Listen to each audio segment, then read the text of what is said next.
that's a terrible day. Anyway. I am a JIT employee. You're too legit. I'm JIT. So- just in time. Yeah. And if there's one hiccup in the manufacturing process, I will be late. That is it. And my God! I'm a big fan. I like just in time. Yeah. JIT, and for people who don't understand, it's like car companies or manufacturers. They don't have like a massive warehouse with all of the inventory for like months and months and months. They rely on suppliers to get their parts just before manufacturing, and that's that was heralded and spearheaded over the last couple of decades, JIT or just-in-time manufacturing. But Fester, I don't want you to appropriate that trend toward this morning show. I would like you to be here. How about a minute before airtime and not like immediately at airtime? No guarantees. For another reason. What's that? I don't give a JIT. Oh, you don't give two flying. I don't give a JIT. You don't give two flying jits. Is that it? You're too legit to give a JIT. Every day is my last day. Every day.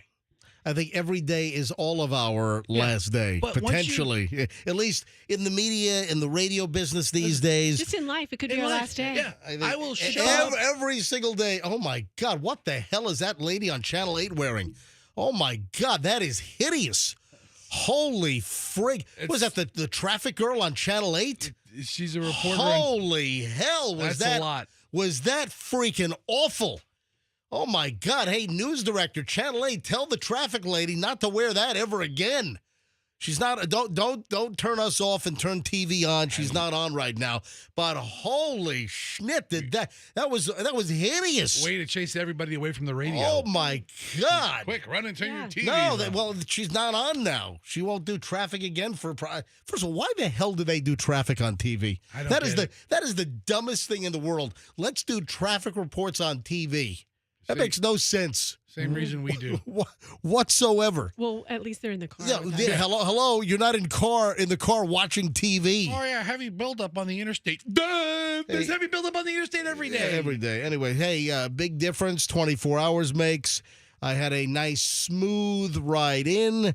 No schmucks on wheels created a tie-up to inconvenience me, MJ, on 275 southbound on the Howard Franklin Bridge. Yeah, yesterday morning. Luckily, when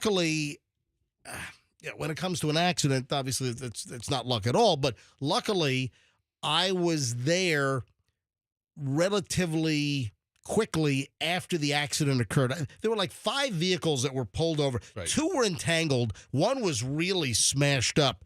And there were 3 other cars, and when I say 3 other cars, 3 other vehicles. There were 2 cars, and then there was a big car carrier. One of the car carriers that bring cars to automobile dealerships, and they were pulled over. So there were like 5 vehicles involved, or that felt they needed to pull over, and 2 were kind of smashed, 1 really badly. And this was like at 5:25, 5:22 yesterday, Howard Franklin southbound, Tampa side, before the hump, heading towards St. Pete. And, I sat in traffic for, it slowed me down by about 10, 12 minutes. But that was nothing compared to the folks that were backed up for an hour. And that backup lasted virtually the entire freaking show. And you didn't alert your coworkers so that we could avoid that mess. That really was messed up. You weren't going to avoid the mess. I mean, if you called us, we would have. Fester did, actually. Yeah, I took the Gandy over. I alerted him, and he avoided it. And I got here as close to JIT as I could. Yeah, 6:01 yesterday. Did you make it on time? Maybe or 30 seconds. Did we open up the show? Anyway, Yeah. So a big difference. It was smooth sailing today. I just don't understand. 5 o'clock hour, there's not a whole lot of traffic. You can't just keep your motor vehicle inside the lines and not smash into other cars. I just don't understand that premise. Why, if it's much busier, then you've got more cars on the road, and I think the chances for an accident increases. But when traffic is already light, how do you get into a freaking accident? Now, it was over like where the S-turns are because the lanes shift all over. So maybe some Momo drifted out of their lane into another vehicle.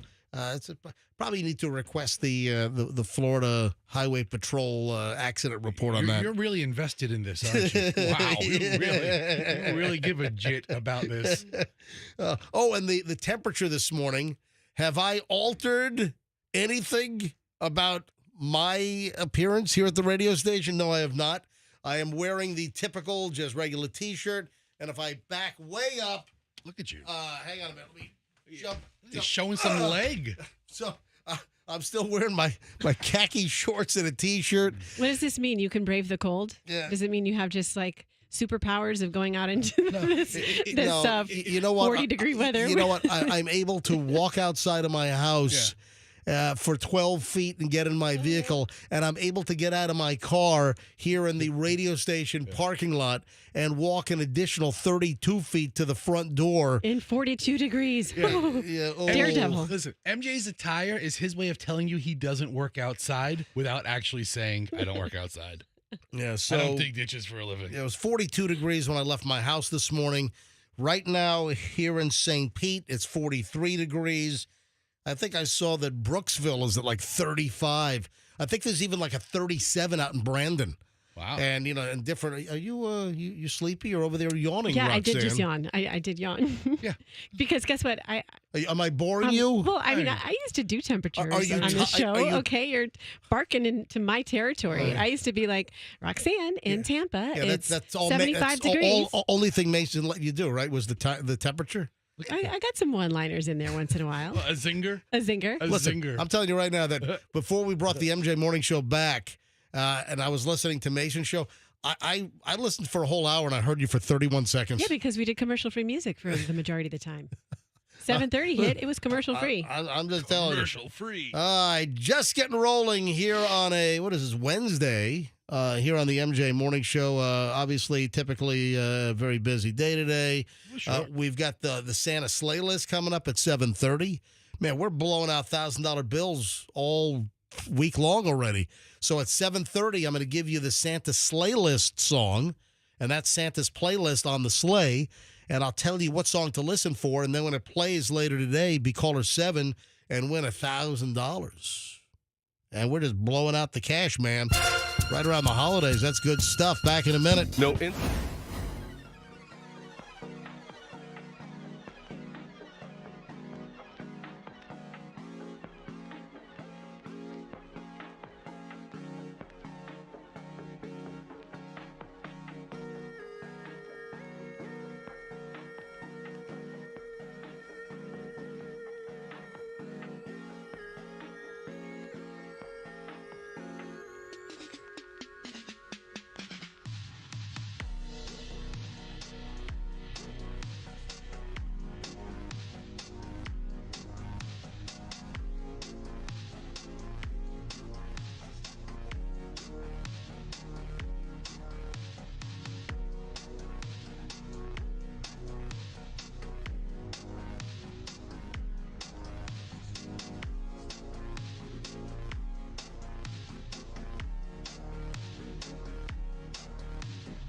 things that you can attempt at home. There are certain things that I don't think it is highly intelligent to try at home.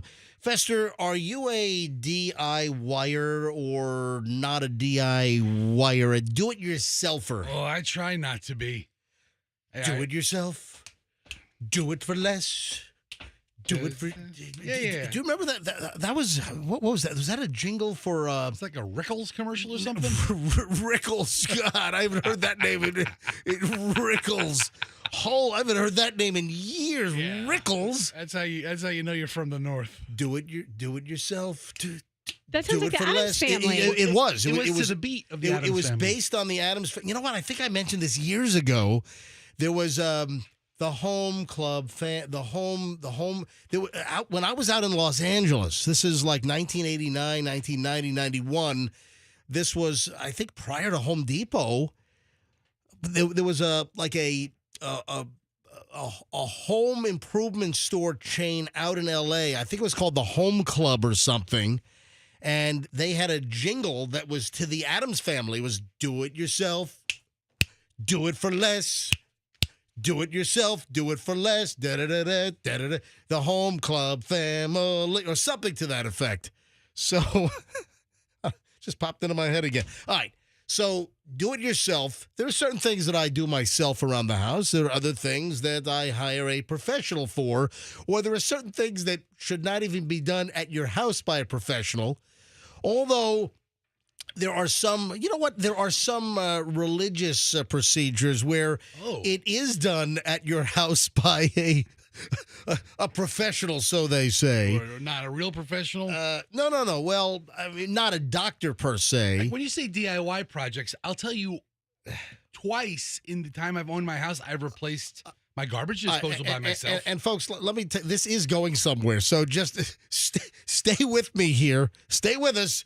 This is actually going somewhere. So you have replaced your garbage disposal? Thanks to a YouTube video, I replaced my garbage disposal. I think my wife replaced lighting from the old kind to the LED kind. You know what? That's impressive. Just don't hook up a new gas water heater or a gas stove in your house based on a YouTube video. Leave gas hookups to the professionals. Yeah. I mean, I've never installed a toilet.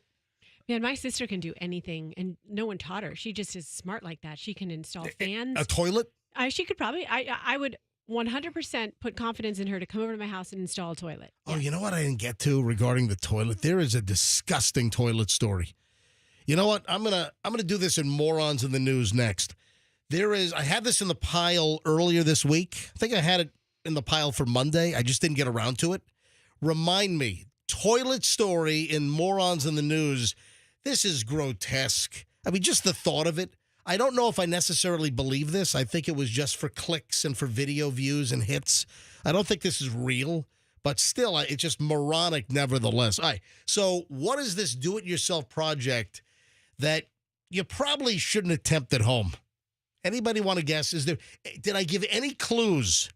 So I actually, you know what? I might go to early morning phones on this and see if any of our audience people know, any listeners. So I gave out a clue that, you know what, this is actually done at home by somewhat of a professional. And I brought in religion, I believe, as a little bit of an additional clue. Does anyone know what should not be done at home by mom and dad? An exorcism? Your mother sews socks in hell. No, not exorcism, but, if anybody knows, I would love to. Fester, don't blurt. Don't be a blurter. Something came to mind after Roxanne said exorcism, and that wasn't it. I thought of that one too, I think. Does anybody know, with just the limited clues that I've given, does anyone listening right now know what you shouldn't attempt at home? 800-990-1047. 800-990-1047. Do you know what this procedure is? I mean, originally I thought it was something, with the paranormal, like Roxanne, with like a seance, like she said. Mm-hmm. That's what I was thinking immediately. No seance, no Ouija board, nothing. All right, let me grab TJ and play it. Look, the phones are lighting up. So early, first couple of segment listeners to the MJ Morning Show, the quiz is on. Let me start with TJ. Let me see if TJ in Plant City knows what it is. TJ, you are on the MJ Morning Show. Welcome. Hey, MJ, it's TJ. Yep. Hey, TJ. So what is it? Do you know? I'm going to say sage burning because that's something my mom used to do and I hated it. Oh, sage burning. Roxanne does that to chase the evil spirits out of her house. I've done it. It's a thing. You should bring it back to the studio. Yeah. Okay. TJ. By the way, I use sage in my brine for my turkey fryer setup. Yeah. You got all those. Yeah. I brine out of it. Brine the turkey with sage and rosemary and thyme and salt and pepper and vinegar and all that. TJ, that is incorrect, but thanks for the guess. I do appreciate it. Hey, have a great day. Christian in Port Richey. Christian, what is the do-it-yourself activity that you probably shouldn't do it yourself at home? Let's go with circumcise the baby. Your phone is very, very crackly, but say it one more time. Circumcise the baby. Circumcise the baby boy is 100% correct. Yeah, you got it. Well, your phone is very crackly. Hey, thanks for listening. I do appreciate it. His phone is possessed. It does. That you are 100% right. You win absolutely nothing. Actually, maybe we'll just give you the remnants of one of the circumcisions. All right, so... See, I had that guess in my head, too. But so why didn't you say it? Because I didn't want it. Just thought of the parent doing that. You can only make one guess. And that was in your head, too, right, Fester? Well, I thought seance or some kind of exorcism or some kind of... Exorcism, circumcision? What they sound similar? Well, the ism, when Roxanne said exorcism and you said no, I'm like, exorcism, circumcision. Yeah. Circumcision. Yeah. A father and mother allegedly performed a circumcision on their son at their home in Missouri. Oh, my God. According to police, staff from University Hospital in Columbia called a Department of Social Services hotline on November 27th to say the parents showed up to the hospital with the child after conducting a circumcision at home, according to a probable cause affidavit. Oh, my God. The parents, later identified as 35-year-old Tyler Wade Gibson and 32-year-old Bailey Alexis Gibson, allegedly took the boy to Lake Regional Hospital, and he was then transferred to University Hospital. They later left the hospital with the boy against medical advice. Deputies responded then to the Gibson home to conduct interviews after receiving Miranda warnings. Tyler Gibson allegedly admitted to doing the circumcision.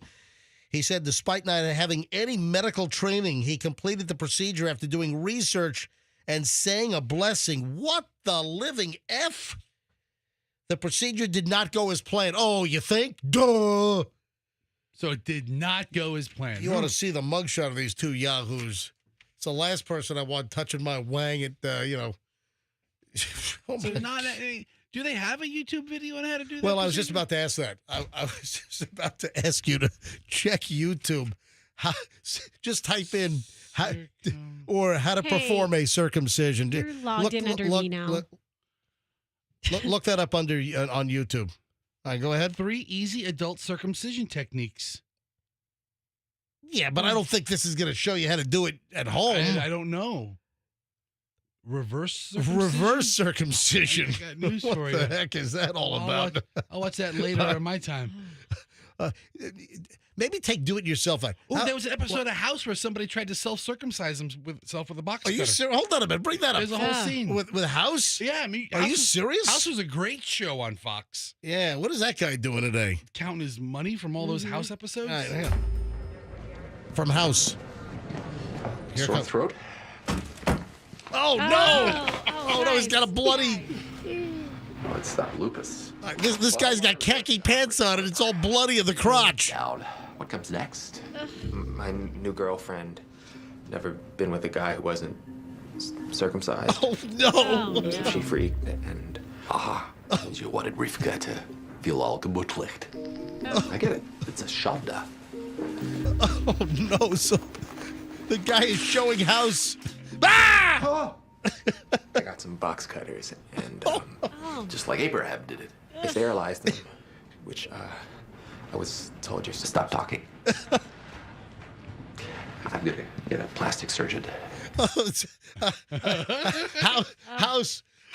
What a great show. He says, let me get a plastic surgeon. Yeah, You stop right I think there. Because so. House was just an ER doc, right? Yeah. Yeah, but he always thought Wow. outside the box, and he got to the bottom of the illness. And He was in the boxers in that one. Oh, Seeing my what was God. in the box. All right, so... Yeah, that's Fester. Everything, just remember, everything you Google today and search is under my name. Oh, that's so a great please. point. So That's good. Cautious. Usually Andrew comes in the morning and logs into our computer here, and Andrew's not here this week, so I have Roxanne doing it. Gotcha. And so now forever in the Google algorithm, she will be known for looking up do-it-yourself circumcision. The Yeah. procedure did not go as planned, according to detectives with the Morgan County, Missouri Sheriff's Office. The father said he used a sanitized blade to perform the procedure and gauze pads, but wasn't prepared for the amount of bleeding. Oh, my God. Prompted parents to take the boy to the hospital. Tyler Gibson reportedly said in the interview with police that he left the blade he used in his bedroom, but cops did not find it while searching the house. Cops did find an empty box of medical gauze, per the affidavit. Bailey Gibson, the mother, told cops that while she was very hesitant about their husband completing the procedure, she helped him carry it out. My God. Anyway, cops have arrested the Gibsons on child abuse charges, took them to the Morgan County Jail, where they have since been bonded out. Oh, my God. Do-it-yourself home circumcision, 2 yahoos from the Ozarks or whatever. No kidding. Disgusting. My God, that is awful. Early, well, that's that's like a warm-up to Morons in the news. Oh, what I said? Oh, the toilet thing. You know, it's not really a Morons in the news story per se, but when we get back in minutes, we will do Morons in the news, and I'll lead it with this toilet story that I just teased a few minutes ago, which is just absolutely foul, just totally disgusting. Maybe a little hint in what I just said. The story's foul. Hang on, I'll get to that here in just a moment on the MJ Morning Show here on Q105. It is happening again, man. I'll tell you what, International Diamond Center, IDC, they just keep...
Time for the early Morons in the News on the MJ Morning Show. So I found this absolutely horrific story. I'm gonna include this in Morons in the News. You know, it's a little past Thanksgiving, but I saw this after Thanksgiving, and I was mortified at this. I'm like, you know what? Come on, this is not real. This is just some jackwagon trying to get video hits, get views, clicks. Social media, it's all about the clicks these days, right? That's it. Clicks. So this influencer, of course, it's an influencer on Instagram, was taken apart. Why? Because they were sharing a turkey recipe that she made in her toilet. Oh. Yeah, pretty, just nasty. This is clearly, I want to see her really consume this turkey.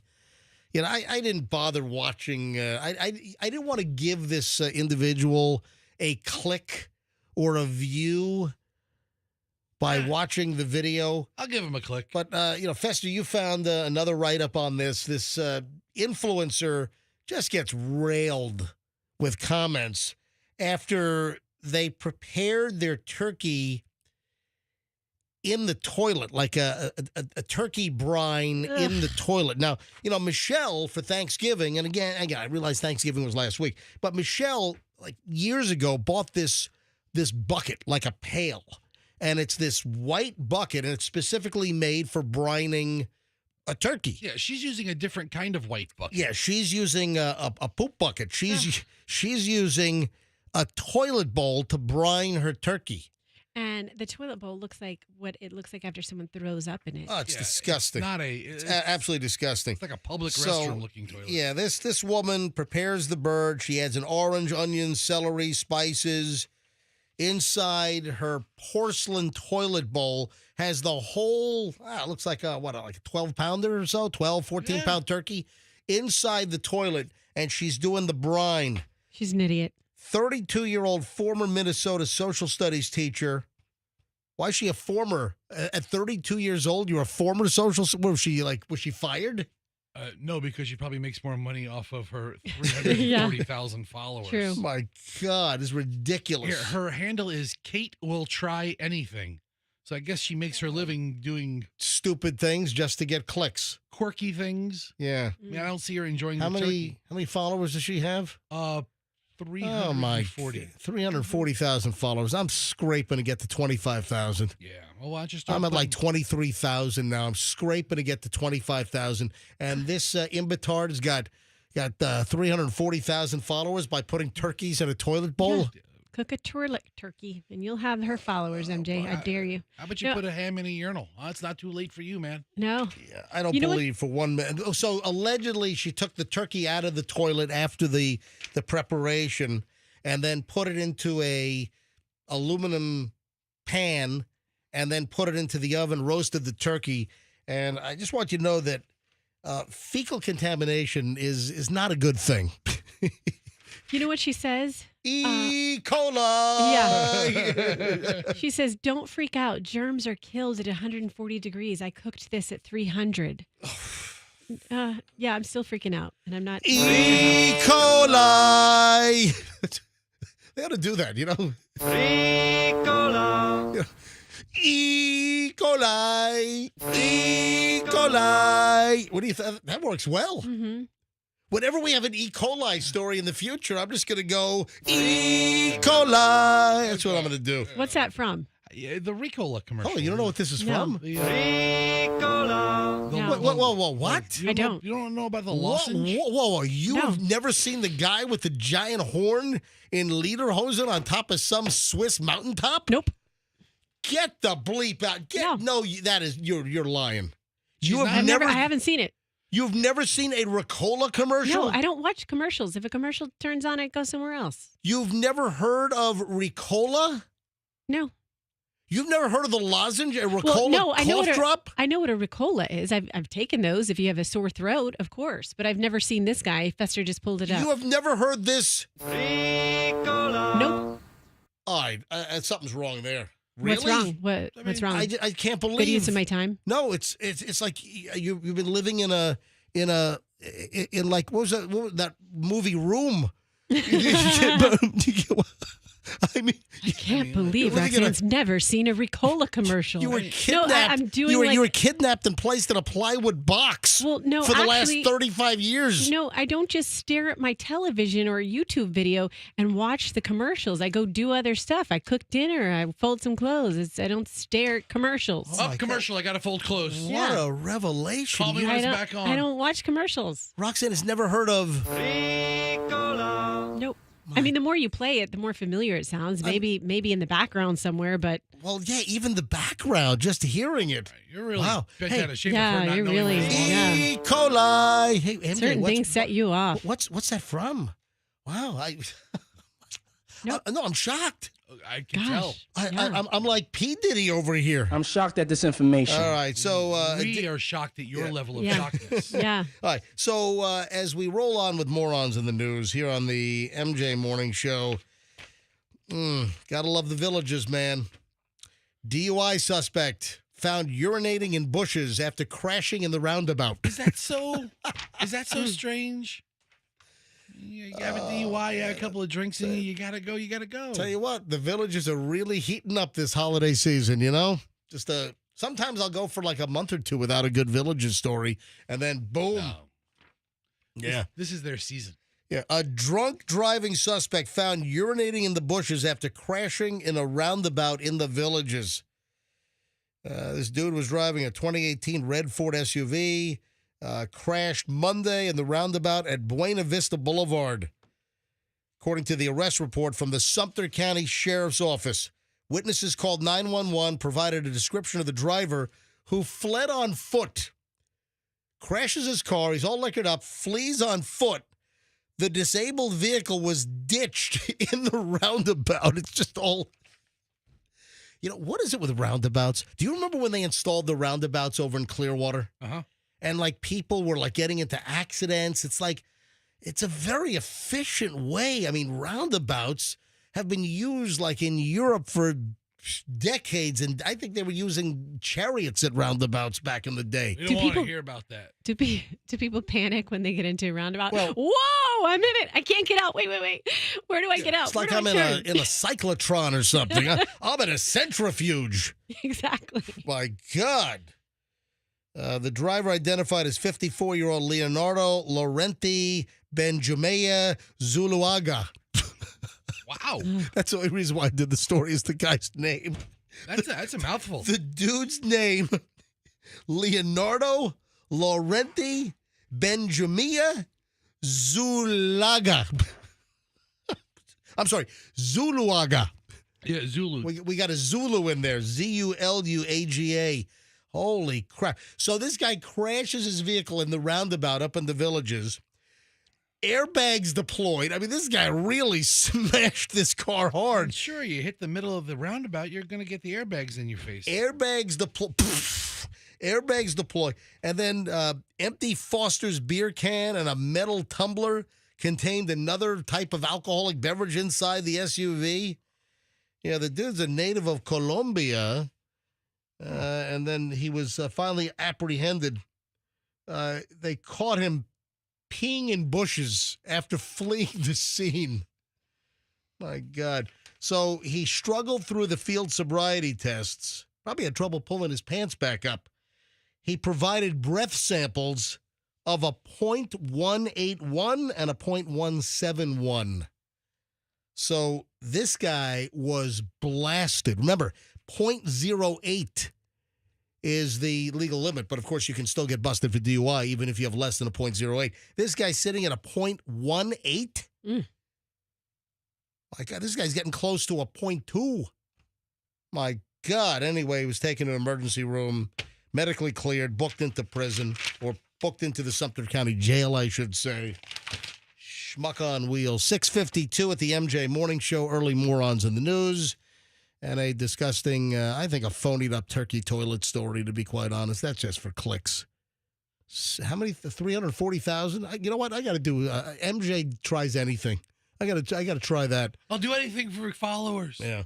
Please follow me. You know what? The hell with it. I don't care if everyone unfollows me today. The hell with it. Yeah, look at these dumbass. I bust my butt every day on this radio show. And I got some Yahoo putting a turkey in a toilet has 340,000 followers. Don't hate because we didn't think of it.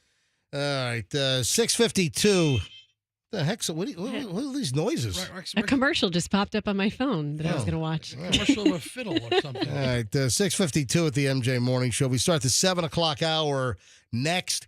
At 7:30, we'll give you the new song to listen for the Santa Sleigh List. Your chance to win $1,000 sometime today. But you got to listen for the song that we're going to reveal the title of in just a few minutes at 7:30. So stand by. Ladies...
Officially crossed over.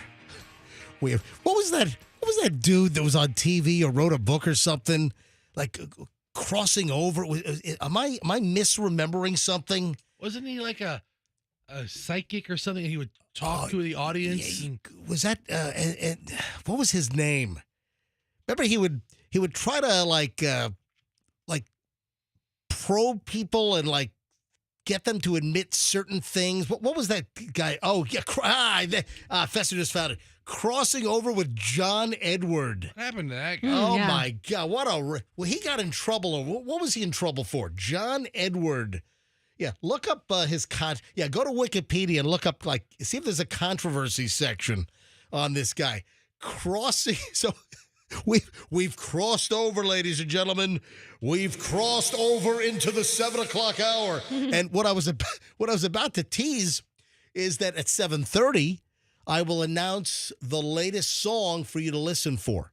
So in 27 minutes from right now, I will give you the next song title in Santa's crazy sleigh list. And that's like a Santa sleigh. Yeah, not like a Texas Chainsaw Massacre sleigh. No, this is Santa's sleigh. And when Santa's on the sleigh, he's got a certain sleigh list that he listens to. It's like playlist, sleigh list, get it?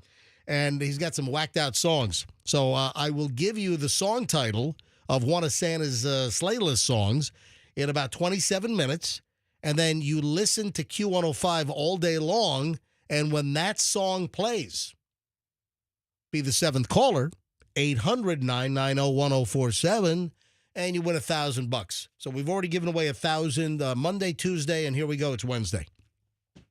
Another 1,000 on the way, and it could be you. And this is also only a local 104.7 FM Q105 contest. This is only, it's not a national contest like, all the radio companies do where you're playing against other people around the country. No, this is only a local contest. We're only doing it right here on Q105. I'll give you the song title again in 26 minutes.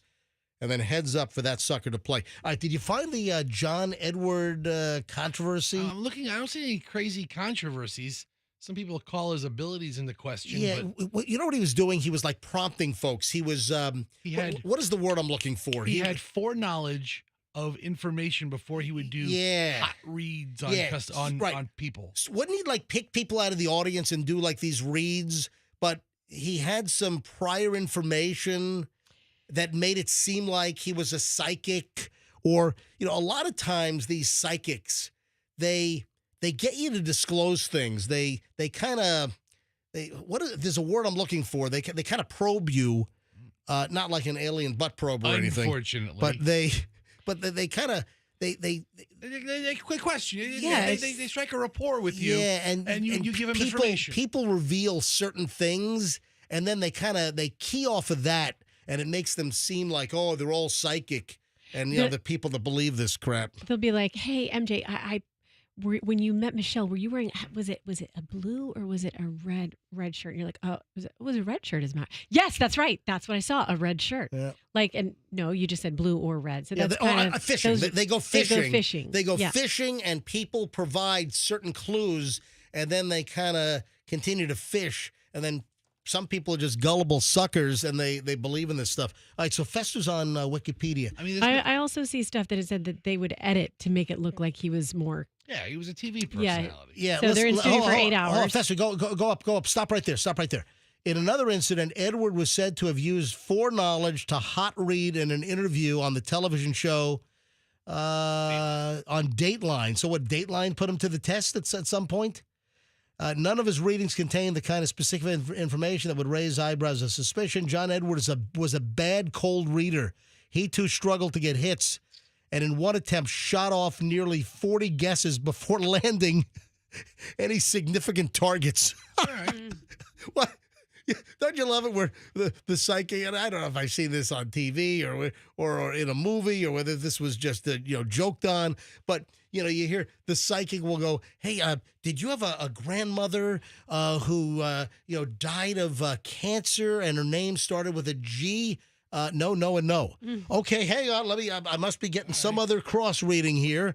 Did you have a cat named Knuckles? I remember one time, and there was a TV psychic, and she was like on Phil Donahue or something, and she told parents that the daughter that was missing had died, and the daughter was found like 14 years later. Really? And I was like, every psychic in my book just lost all credibility. I think like Sylvia something, or I think was her name, but I don't believe any of these guys. So we're crossing over to the to the hour where we're going to give away the song. Yeah, we've just crossed over the sleigh list. Yeah, I talked about that 5 minutes ago. I know, but we're still talking about John Edwards, and I'm thinking people tuning in crossing over. Not John Edwards. John Edward. Well, who's John Edwards? John Edwards Senator. was he was the politician that was going to run for president, but then it was discovered that he knocked up some. Videographer. Yeah. Remember him? Yeah. What does he do these? Remember John Edwards? Yeah. John Edward was the psychic hack, and then John Edwards was the dude that was stooping the videographer that was doing some kind of campaign film or something. He was in North Carolina. Didn't he also impregnate her? Isn't there there's a baby? There's a baby, yeah. There's a baby. I forgot about. Hey, let me ask you something. If you would do this, I saw this last night, and I've heard about this in the past, and for whatever reason, this is coming back around. Have you ever heard of the proposed tunnel under the Atlantic Ocean that would get you from London to New York in 54 minutes? I'll ride that. Would you really? You'd go into a capsule and get shot through a vacuum tube at 5,000 miles an hour? I mean, when you got to get somewhere, Hold on. you got to get back fast. It couldn't go under the ocean. It would go through the ocean. Well, there's some pretty deep trenches in there, right? Yeah, I guess it wouldn't be. They would have to lay it It'd on be the a tunnel. It would have to lay on the seafloor, though, wouldn't it? Yeah, until No, it's a tube. okay. It's a tube.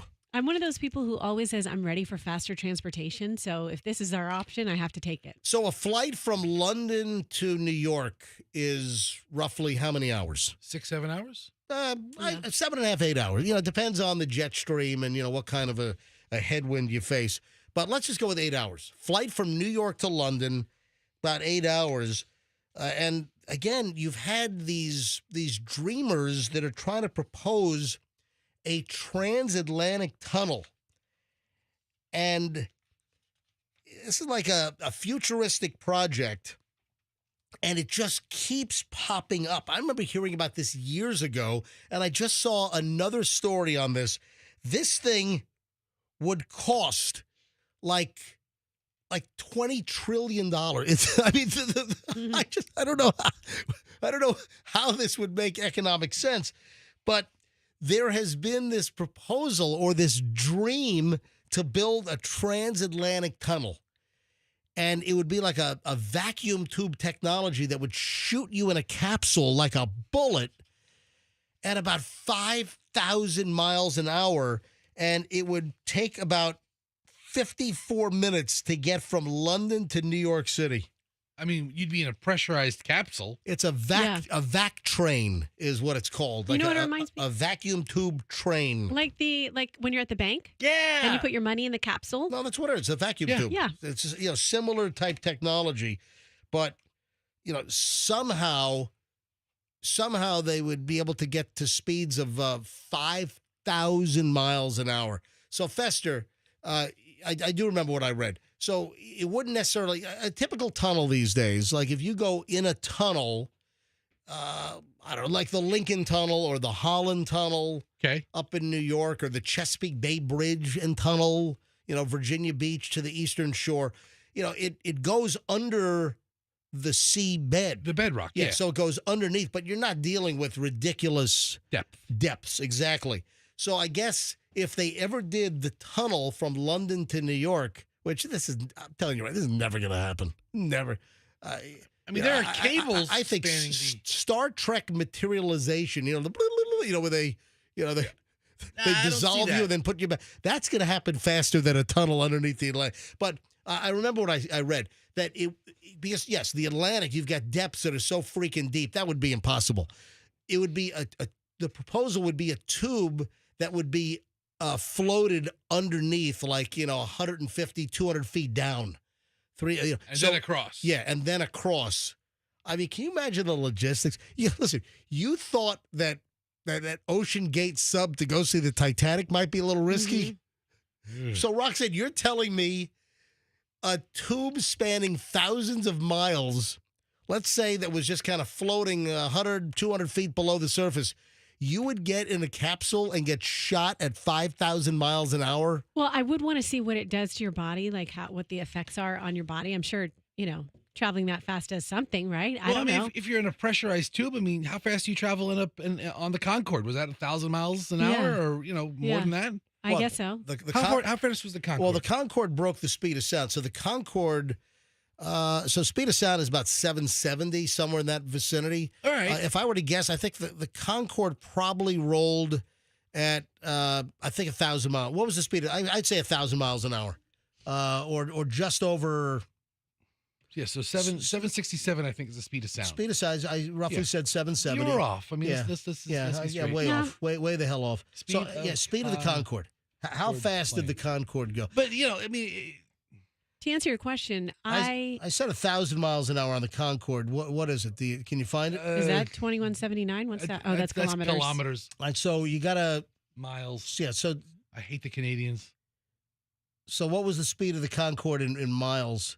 Takeoff speed average cruise speed 1,350 miles an hour. So, but I mean, but you're in a pressurized tube. If you're in a pressurized tube, you can travel at ridiculous speed. What? If you're in a pressurized, I mean, to a certain, but no, you can't compare that to the Concorde, though. I thought you were trying to compare it to the Concorde. It's the fastest thing I could think of. But speaking of the Concorde, I just can't grasp the fact that we had supersonic travel back in the 70s and the 80s and the early 90s, and now, boop, it's gone. It's like we've gone. Yes. We had the technology, and then, boop, it's gone. You know what? Let's just keep it slow. Maybe we're going too fast. Hey, and I heard something else and I don't know if you heard this, but this really pissed me off when I heard this, that there is a push from environmental groups to slow down our air travel, to add like an hour or more to flights to make the flights more efficient or burn less fuel. That would suck. Now, are they also doing that to private planes? Are they encouraging people with private planes to do that? It would be all planes. So, Fester, do a search on this quickly. I had read this over the last couple of months. Just type in slowing down commercial flights. Slowing down commercial flights. And there's some push from environmental groups that want to slow them down. Again, to reduce greenhouse gases and to reduce the carbon footprint. And I'd read a story in the last month or two that it could add an hour or more to the flights. That would suck. So what, you're telling me that if I can fly from LaGuardia to Tampa International Airport, and man, I've done that flight in as little as an hour 58. That's my record. Hour 58 from LaGuardia to Tampa International. A lot of times it's 2:15, 2:20, 2:30. But, sometimes you'll get a 3 hour, and it depends how they route you and if they do slow the planes down due to air traffic. So I've had some 3 hour flights, which suck. Can you imagine adding a whole hour to that flight from New York to Tampa? It would probably, though, improve on-time nature of planes in general, because all they'd have to do is be like, oh, wait, we're an hour delayed. Okay, well, we can just rev it up on this trip and stay within their 3 hours. Maybe. But listen, I'm seeing things about how companies are trying to reduce their impact on the climate and blah, blah, blah, but I don't see a group that's calling for it. Yeah, hold on. Ryan wants me to grab a call. Hi, good morning, MJ Morning Show. Who's this? Oh, Amanda? Hey, Amanda, welcome. Where are you calling from, Amanda? I don't have the call screener up yet. No problem. I'm calling from Tampa, and I was calling because my mother and my uncle had a private reading with John Edward before he did the Crossing Over show and became famous. Oh, wow. So that's like in the late 90s, right? Yeah, I think it was 1999. They had heard him, we're from Jersey. They had heard him on PLJ, and he had us all crying in the car, and my aunt had just died. My mom was her primary caretaker. My uncle was her bone marrow donor, and the two of them were not doing well. So they went and had a private meeting with him. And this is what's crazy about it. My uncle contacted them to try and get a show because they couldn't get tickets to the show. He gave them literally just a telephone number and said, call this number. Called the number. Somebody was like, can you be out in Long Island on this day at this time? So they went out to Long Island on that day, on that time. There was a couple that was ahead of them, so a husband and wife that was ahead of them that lived the next town over, who obviously had lost a child. Like my mom and my uncle said, they looked very obvious that they had lost a child. Right. They had an earlier appointment than my mother and my uncle because they got there so early. So they switched appointments with my mother and my uncle. So even if he had done background info on them, they switched appointments. My mom and my uncle were there to talk about my Aunt Nancy. Oh, no, and he started talking about the missing or the deceased child? No, No. They walked in. Yeah, They were there to talk about my aunt. Yeah. He looks at the two of them and goes, okay, who is Catherine? And they're like, what are you talking about? Catherine's their mother. He goes, who's Catherine? And they're like, they forgot that their mother was dead. That's like, they were so focused on my aunt, they forgot about their mom being dead. So he mentioned my aunt, he mentioned my grandmother, and they're like, oh my God, is she here? He's like, she is all over the freaking place. He had names and dates. Now, I will tell you, on the TV show, I used to watch the TV show, he was horrible on the TV show. All right, so you're saying that in person that he had things right. My mom actually wrote down everything he had to say, and she typed it up. Like my parents moved like 5 years ago, and I actually found the typed up and was reading it to my husband. Wow. Like, Listen, I'm up against the clock, Amanda, but I still don't believe, if you claim that there was a great accuracy or success, I'm telling you right now, I don't believe everyone. I think that a lot of them are full of crap, 100%. But he had dates and names. Like, he mentioned my uncle. He mentioned my aunt who had given up a child for adoption and said, who's this baby girl coming back home? Like, listen, Amanda, I'm still skeptical, and I know that these psychics, they've got like research staff, and I do believe that he must have been told that the appointments were switched. That's number one. And also, I know that some of these psychics, they have research teams that will dig deep. This is the 90s. Yeah. What research team? And this is the 90s. And they never gave their name when they called to make the appointment. Again, I know on the TV show he was horrible. Don't get me wrong. And Sylvia Brown, as you guys were talking about before. Yeah, that's the name. All the time. Yep. She's a quack. Like, there are the Long Island psychics. I'm telling you, there are so many bad ones out there, 100%. Right. But they never gave their name when they were making the appointment. And like I said, there was another. But a lot of times, a lot of the explanation is that they fish and they have these generalities. Yes. But listen, I understand. Listen, I'm up against the clock. I got what you say, that there were names and dates and specifics. And listen, I can only rely on what you're telling me. Listen, if it happened, it happened. But I'm 100% skeptical of all this stuff. Skeptical, because again, there are a lot. This one was weird, and I will tell you, it was weird that he was so specific. All right, Amanda, listen, I appreciate you calling in and telling the story. Thank you. Thank you, and thanks for listening to us. And I used to work at PLJ for a couple of years back in the early 90s, as a matter of fact. 7:21 at the MJ Morning Show. We start an hour and 20 minutes of nonstop MJ next. I'm going to give you the new song to listen for at 7:30. That's about 9 minutes away, and someone's going to win $1,000 later today when the song plays. But you got to know the title of the song you're listening for, which I'll give you next. And plus, we start an hour and 20 minutes of nonstop MJ, and we got a lot of crap coming up. Trust me. And I would tease a couple of things, but I'm running out of time here. So hour, 20 minutes, nonstop MJ next. Don't miss it. If you've got a garage door listen, if your garage door is going, you don't.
We did take the John Edward psychic. Listen. I don't believe. I don't want to disparage the caller. I just something's up. I just don't believe all that stuff. All right, 7:29 now at the MJ Morning Show. We are just a minute away. 1 minute away from revealing the song to listen for today for the Santa Sleigh List, as we're going to give away another $1,000 today here on the MJ Morning Show and on Q105. So I'll give you the song title momentarily. Heads up. Hey, you knew it was going to happen. Guess what's ending up in court? What recent story? And I think we even said, watch out, litigations are coming. Fester, if you were to guess, what recent story is now bringing some litigation?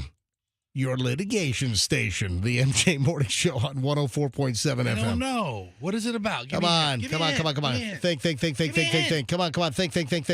Give me it. Toy. Oh. Toy. The hint is toy. Is it kids eating something? No. Come on. Kids hurting themselves with a toy? What recent story did we have involving a toy that is going to make its way into court? Come on. It's not the slip and slide by Whammo. No, come on. I don't know. Come on, Toy. Give us a a video game. A recent story we did made big news. A toy, a misprint on the box. Oh, come on. Wicked. Yep. With the wrong website. Yeah. Oh, yeah. And then it's going to the wicked.com, the porn site. Well, Roxanne, you just gave it out. I thought he was asking. Well, there's children listening, Roxanne. Oh. I think we talked about that in the past. So, All right, so here's the deal. I went to Walmart and I saw a bunch of them, and they put a heavy-duty sticker on top of it. Oh, you did? And I tried to peel it off, and I couldn't peel it off. Target took them off the shelves. Yeah. Or we had reports that Target took the Wicked toys.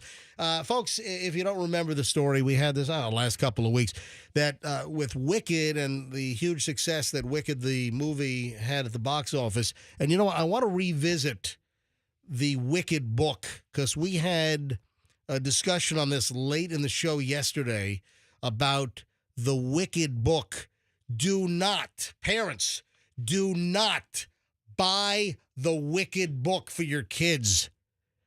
It is not what you think. It's not a bunch of nursery rhymes and kid stories? The Broadway show and the movie are much different than the book. We'll get into that in a minute because I want to revisit that because we talked about that later in the show yesterday, and I had a bunch of email. MJ, thank you so much. I was going to have the Wicked book as a stocking stuffer for my 12-year-old daughter. No, don't do it. Don't do it. Do not do the Wicked book for your kids. We'll explain in just a minute. You know what? Let me give out the song title now, then I'll tell you about the lawsuit. Yep, we have a class action lawsuit. Why didn't our consumer lawyer buddy Billy Howard think of this one? Hang on. First, let me give you the song. It's Santa's Sleigh List. So the deal is, Santa has a really kind of weird, wacky playlist when he's on his sleigh, and it's the Santa Sleigh List.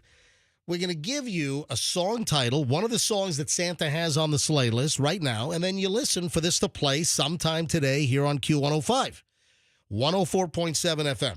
The song you're listening for today is Bop.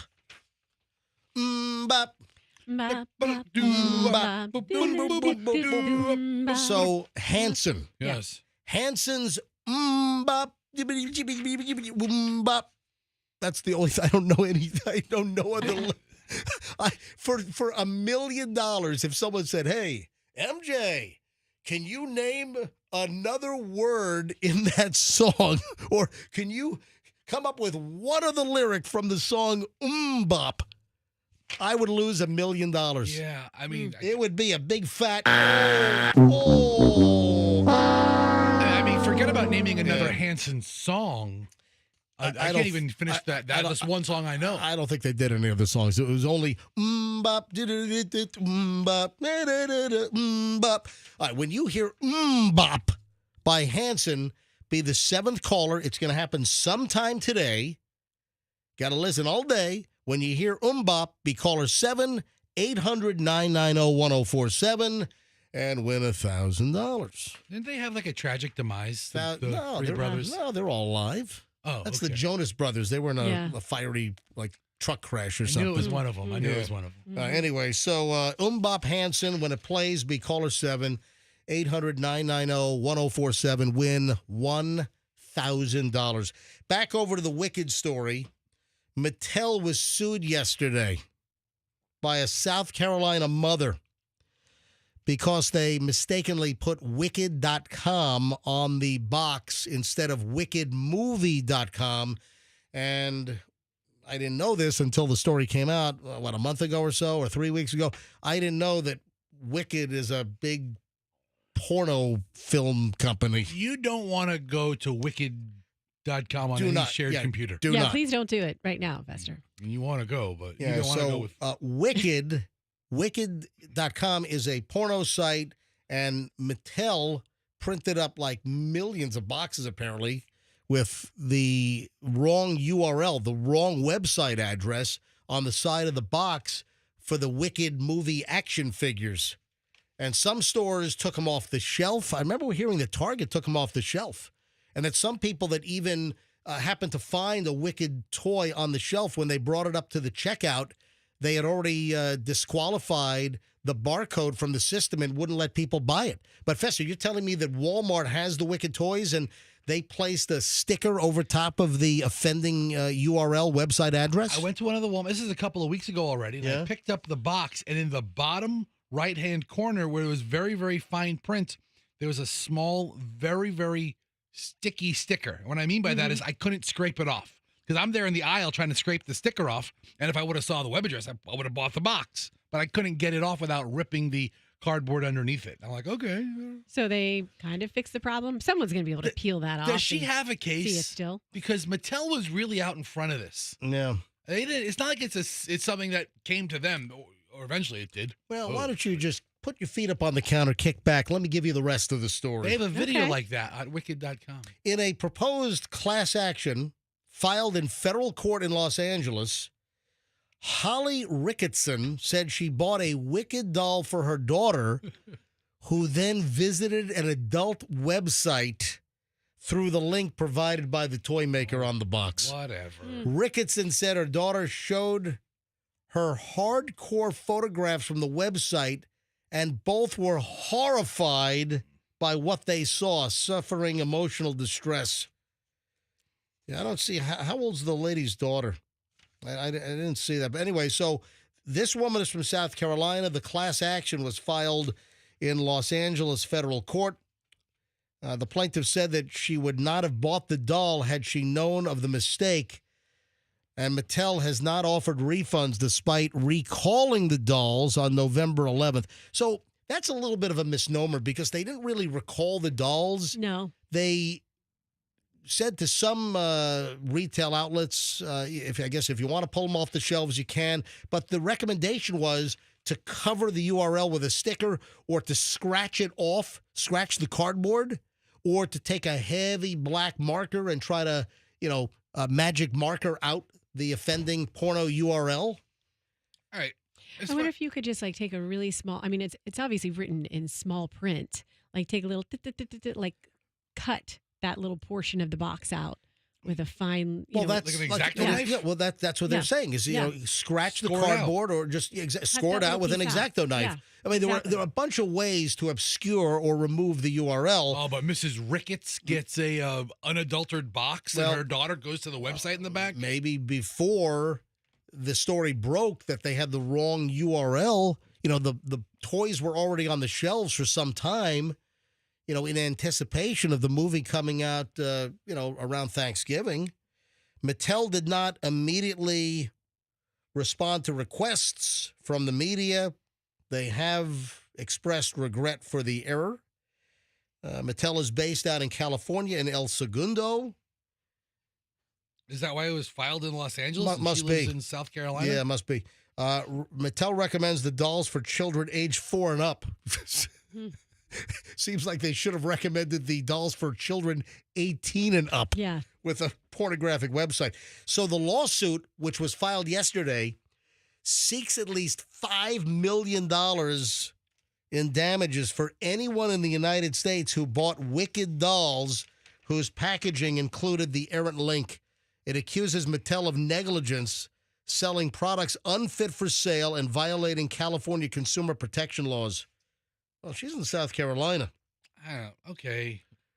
And, of course, Wicked combined with Moana 2, man, that was a record-setting Thanksgiving weekend box office, the biggest numbers ever at the box office, it's great to see the theater industry bounce back, after the tough COVID times. And, listen, I root for although we don't go to a lot of movies because, I've got a nice home theater set up.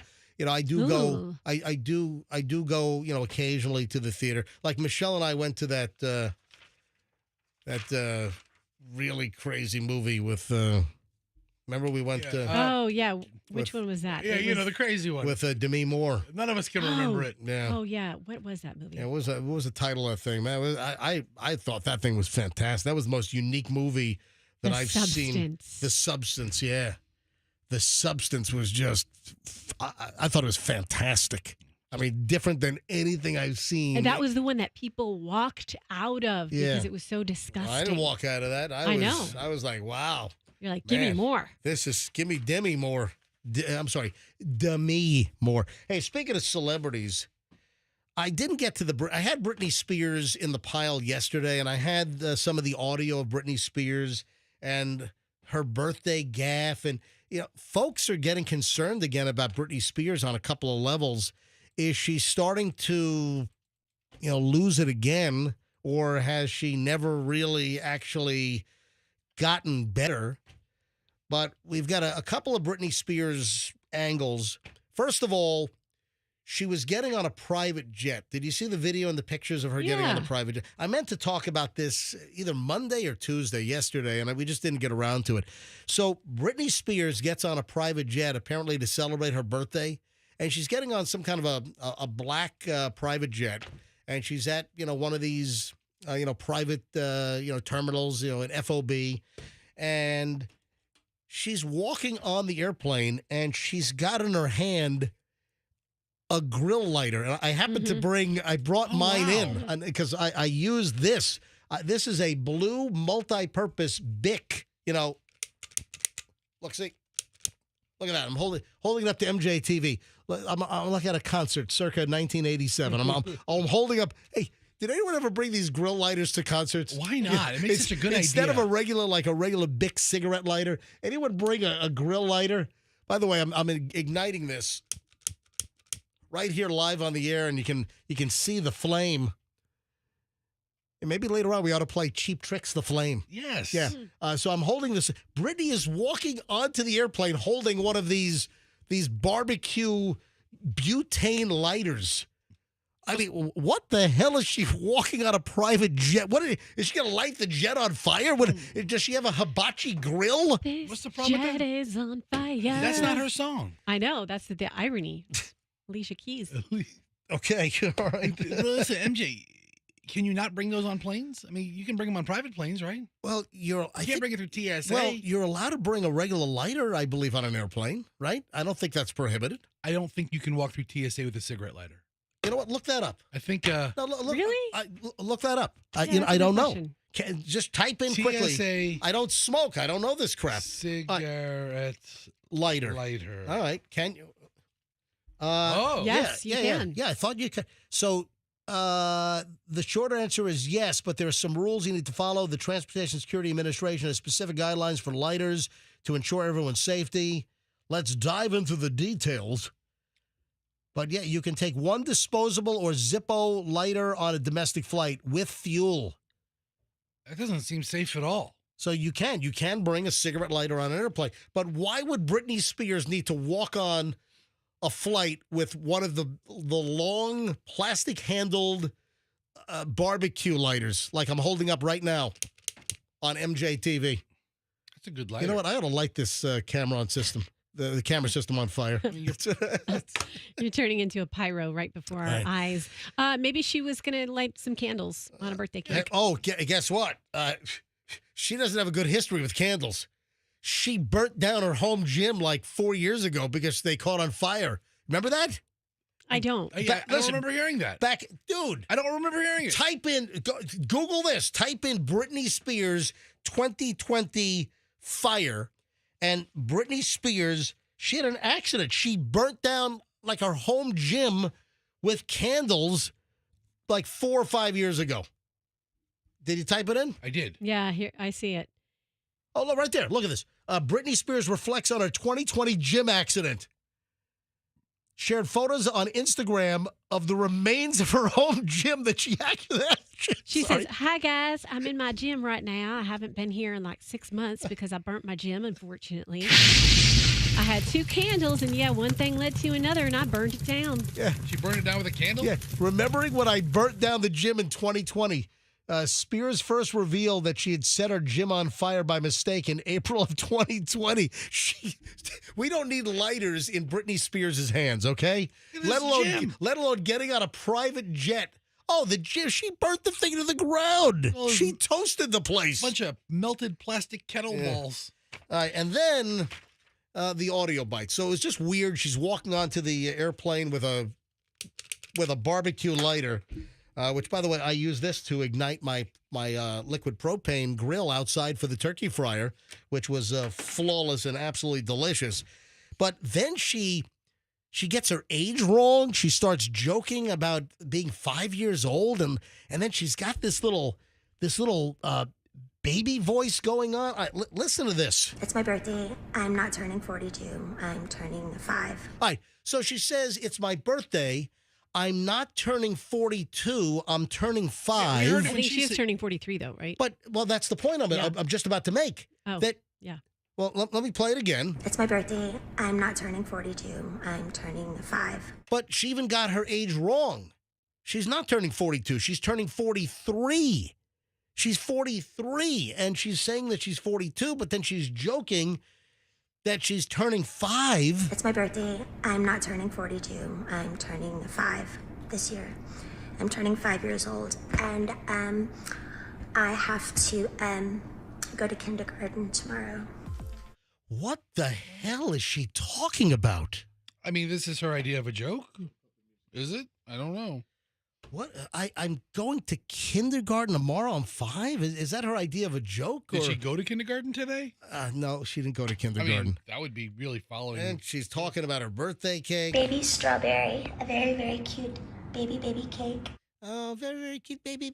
Is she doing like a deliberate, like a baby voice? I think so. Yeah, she's definitely doing a deliberate baby voice. She has a naturally babyish voice, along with being husky from all the cigarettes, I would imagine.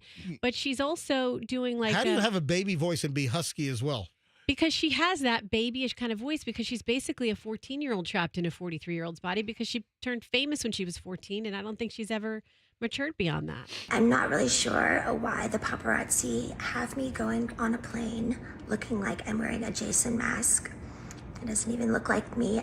What is she talking about? I'm not really sure why the paparazzi have me going on a plane looking like I'm wearing a Jason mask. And now she's doing baby voice with obnoxious vocal fry. She has a wide range of voices for. And I feel bad for Britney. I really do. She's clearly not 100% correct. And let me tell you about the amount of times. I wonder how she's doing now that the conservatorship was abandoned. And I wonder if she's blowing through money left and right. Sounds like she's doing just fine. She can't spend all the money. Big deal. Oh, yeah, she's doing just fine, pretending to be a 5-year-old going to kindergarten. Can't even get her actual age right. Gaga goo goo. Sounds like she's doing just Let fine. me take my lighter onto the plane. Hey, guys, we do funny voices on this show. We act like different ages. We act like different stuff, different characters. That's what she's doing. Let me cry for Britney Spears. I have no idea what you're saying. Let me cry for Britney. Let me cry for loaded Britney Spears, who's having her mental issues. Okay, listen, Brit, keep it up. You're doing great. Yeah, she's having fun. I mean, it might not be humorous to you, but she's just being silly. I don't know. Listen, she has a history of mental issues, and there's no Schadenfreude here. I feel bad for her. I just don't think that she's well, and to me, that's very, very sad. I wish nothing but peace and happiness and mental health for Britney Spears. All right, speaking of airplanes, this is a little bit of a twist, all right? Okay. This is something I just fell into. So I live in South Tampa, and we're on approach. When planes approach Tampa International to the north, so they come from the south, and they're flying to the airport from the south, but they're landing to the north. You've got a couple of runways at Tampa International Airport. The one out over Tampa Bay is runway 1 left. All right. The one over the South Tampa West Shore area is 1 right. And there's something called voluntary noise abatement, where the jets are supposed to stay out over the water. The prop planes can land on 1 right. And when jets do land on 1 right, a lot of neighbors, a lot of people along the west side of the South Tampa Peninsula will call the airport with a noise complaint or file it online, because the jets are supposed to be out over the water, not over land. So not yesterday, but Monday. And this is interesting. Listen to this. On Monday, it was after the show. I'm home at about 11:30 a.m. And jet flies over the house. So I've got various apps to check and see what the airplane is, what the registration number is. And I look at my app, and a lot of private jets, they try to get sneaky and block the information, but it's available on the exchange, so you can always get the tail number. So if you try to block it, think you're sneaky, you can still get it. If you're flying in your jet, don't even think you can pull a fast one on MJ. There, there you go. All right, but this is the interesting thing. Listen to this. And I'm thinking the folks at Publix might want to listen carefully to this. I told you there's a little twist coming here. So what happened? Why should the folks at Publix headquarters in Lakeland pay attention to this? Because it was their private jet? Nope, it was not. Because flying is a pleasure? Here's the story. Both good answers, Roxanne. Thank you. So this is on Monday. I meant to mention this yesterday. I just didn't get around to it. We were just really busy yesterday. So a little after 11 o'clock or so on Monday, I'm home. Jet flies over. I go to my app, and I see that it is the corporate jet for Wegmans Food Markets. Aha. So why? What's the Wegmans do? Is it Doug or something? Anyway, Doug Wegman. It might be. It might be his name. Doug Wegman here. Well, Flying into Tampa. Well, hang on a minute. Then I checked the history, and the jet came over from Stewart, over in Martin County, just north of West Palm. So the jet originated in Stewart. Why was the Wegmans jet? And of course, folks, if you don't know what Wegmans is a highly successful. It's Danny Wegman. Danny, I said Doug. So it's Danny Wegman. So why was this? Wegmans is a very successful chain. I think they're out of upstate New York. I think they're out of Rochester. And it's a very good store. Wegmans supermarkets are really, really, really, really good supermarkets. And, they're up in New York and Pennsylvania. The Wegmans, I don't know how far south Wegmans actually comes, but I've always wondered why Wegmans has not made a play in Florida. Now, granted, Publix has a humongous stronghold, obviously, in Florida. And in the Southeast. And Publix has expanded dramatically into Georgia, South Carolina, North Carolina, Virginia, Alabama. And, Publix has expanded massively over the last couple of decades. So the question is, why was the Wegmans private jet over on the East Coast in Stewart? Why did it fly from there over to Tampa International Airport, right over my house? I mean, by the way, is it Danny? Yeah. Yeah, Danny Wegman has a 2010 Bombardier Challenger CL600. Geez, you're like that guy who follows Taylor Swift now. Yeah. Except he follows supermarket magnates. Yeah. The tail number was November 1500 on the aircraft. But I'm just thinking, why was the Wegmans jet in Florida, Stewart, and then overlanding at Tampa International? Are they looking at the properties? Are they looking? Could it be that he's filthy rich and it's freezing in the Northeast and he's vacationing in Florida? Yeah, that could be. I don't know. I mean, a lot of people from other parts of the country vacation here. I'm just asking a question. Why was the Wegmans supermarket private jet in Florida, first over in Stewart, and then landing on runway one right at 11:45 a.m. Aren't you on Monday morning? Pot stirrer. A supermarket pot stirrer. Hey, listen. Hey, Publix Lakeland. I'm just saying, the Wegmans jet, 2 stops that I know of in Florida on Monday, landing at Tampa International. Is Wegmans looking to make a play? Is old Danny, jetting around looking at potential locations for Wegmans making the break-in in the Florida market? Maybe Danny's buying his wife a surprise house in Tampa and you just ruin the surprise. Maybe. Well, honey, I bought you a surprise house in Tampa, but that radio guy guess what? Then Danny Wegman's private jet pilot should not have been landing on one right. He should have been out over the water on one left, and I wouldn't have looked it up. I would have had no idea that the Wegmans private jet was flying in Florida. This is some deep dive nerd aviation stuff I want you to know. Hey, listen, I was cut off by the owner of Save-A-Lot in his Kia. Right? And I'm like, hey, Save-A-Lot guy, get your Kia off the road.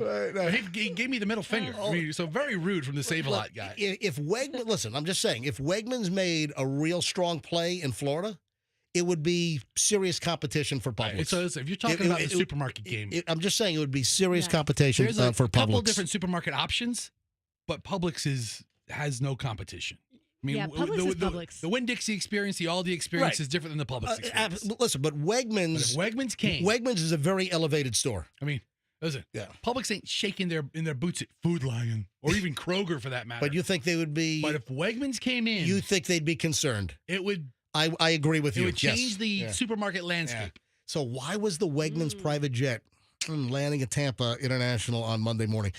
Patty's in Spring Hill. Hey, Patty, you're on the MJ Morning Show. Hey, good morning, guys. How are you? Doing well. That's good. So I moved and it's Rochester, not Rochester. Listen, I had a roommate in college up in Ithaca who was from Rochester, and that's the way he said it. He went, Rochester. Where you from? Rochester. No. It's Rochester, and yes, that's where Wegmans originated. Right. I worked there for 37 years. Wow. Yeah. Started when I was 16. You ever meet Danny Wegman? Yeah, actually, I'd been to their house. down on Canandaigua Lake. Yeah, there are some stories. I guess there were some rumors he throws some serious parties. Yeah, not Danny's house. It was his father's house, Robert. Gotcha. All right. Yeah, but anyway, so I left there in 2020 and moved down here. And shortly after I moved, somebody I used to work with up there told me that they were looking at places down here. So apparently at some point, we should be getting a Wegmans. And let me tell you, I will be thrilled to death. Yeah, listen, the Florida market is too big, and I would imagine that Wegmans at some point is going to make. So you think my speculation that maybe he might or corporate folks from Wegmans are looking for locations, it might not be far off then, right? Correct. All right, thank you, Patty. Appreciate the call. All right, move it along. So I don't know if Publix knew this or if I don't know if Publix internal security and private detectives knew about this, but hey, just rely on MJ right here on the MJ Morning Show to bring you information about the Wegmans private jet. Yeah, I'm sure some junior executive is running to the Jenkins office in Lakeland. Trust me, right now, I've just stirred things up, and there's going to be a lot of chat at Publix headquarters over in Lakeland off the Polk Parkway. Mr. Jenkins, Mr. Jenkins, sir, listen, I was just listening to the radio. And MJ said Wegmans is in town. All right, move it along. 7:57. At the MJ Morning Show. And I want to readdress the Wicked book again. This came up, it was later in the show yesterday, and I said, we got to bring this back up again.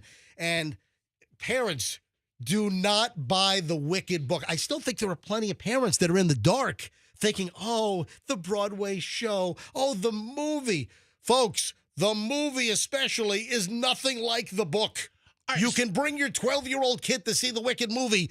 Do not buy your 10, 11, 12-year-old. Do not buy them the book. Don't think it's a great Christmas stocking stuffer because it is racy. Okay, so hold on. There are probably versions of the Wicked story available at Barnes & Noble that are like the movie. But dude, the original book.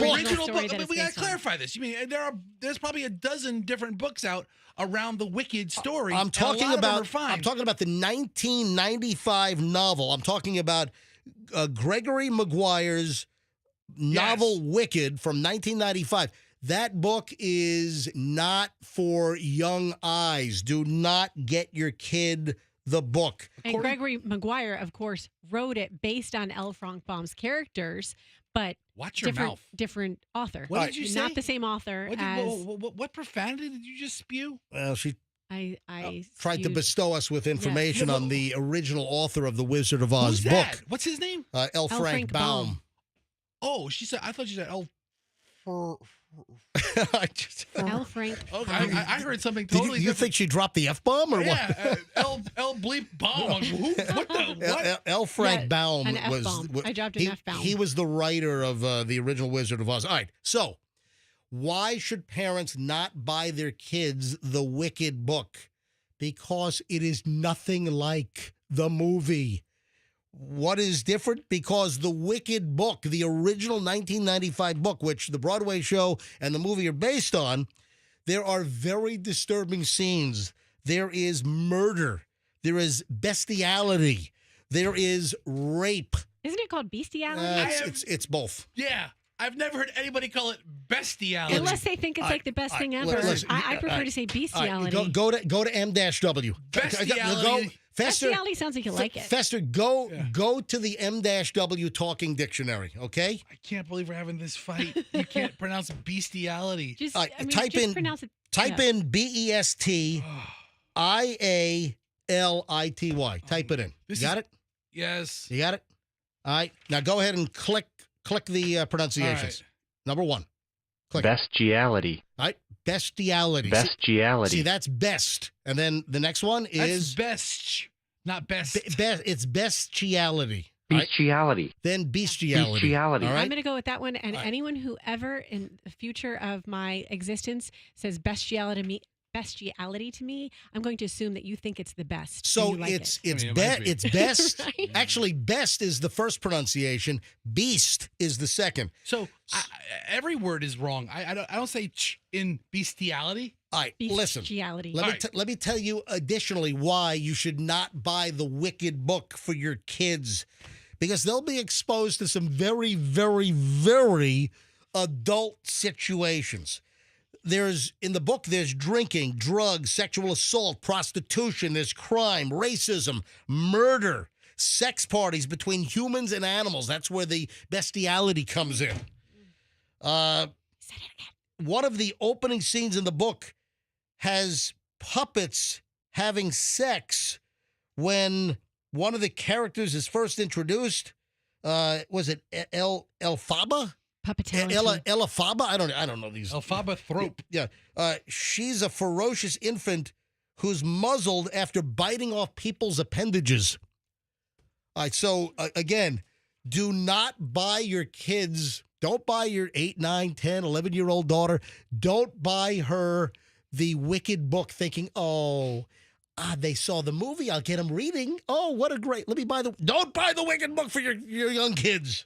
And you know what they did? Did you talk about this, MJ? They put the new cover of the movie. Just about to get to that. Yeah. So with the reprint, the current edition, and this, that was my final thing. Oh, no. The final thing is that parents are outraged because they're using the cover art and including like Ariana Grande on the cover art of the new book release. So it's the old book, but the new artwork, they're using the movie poster art, including Ariana Grande, on the old book with all of the adult themes. So that's got a lot of people up in arms as well.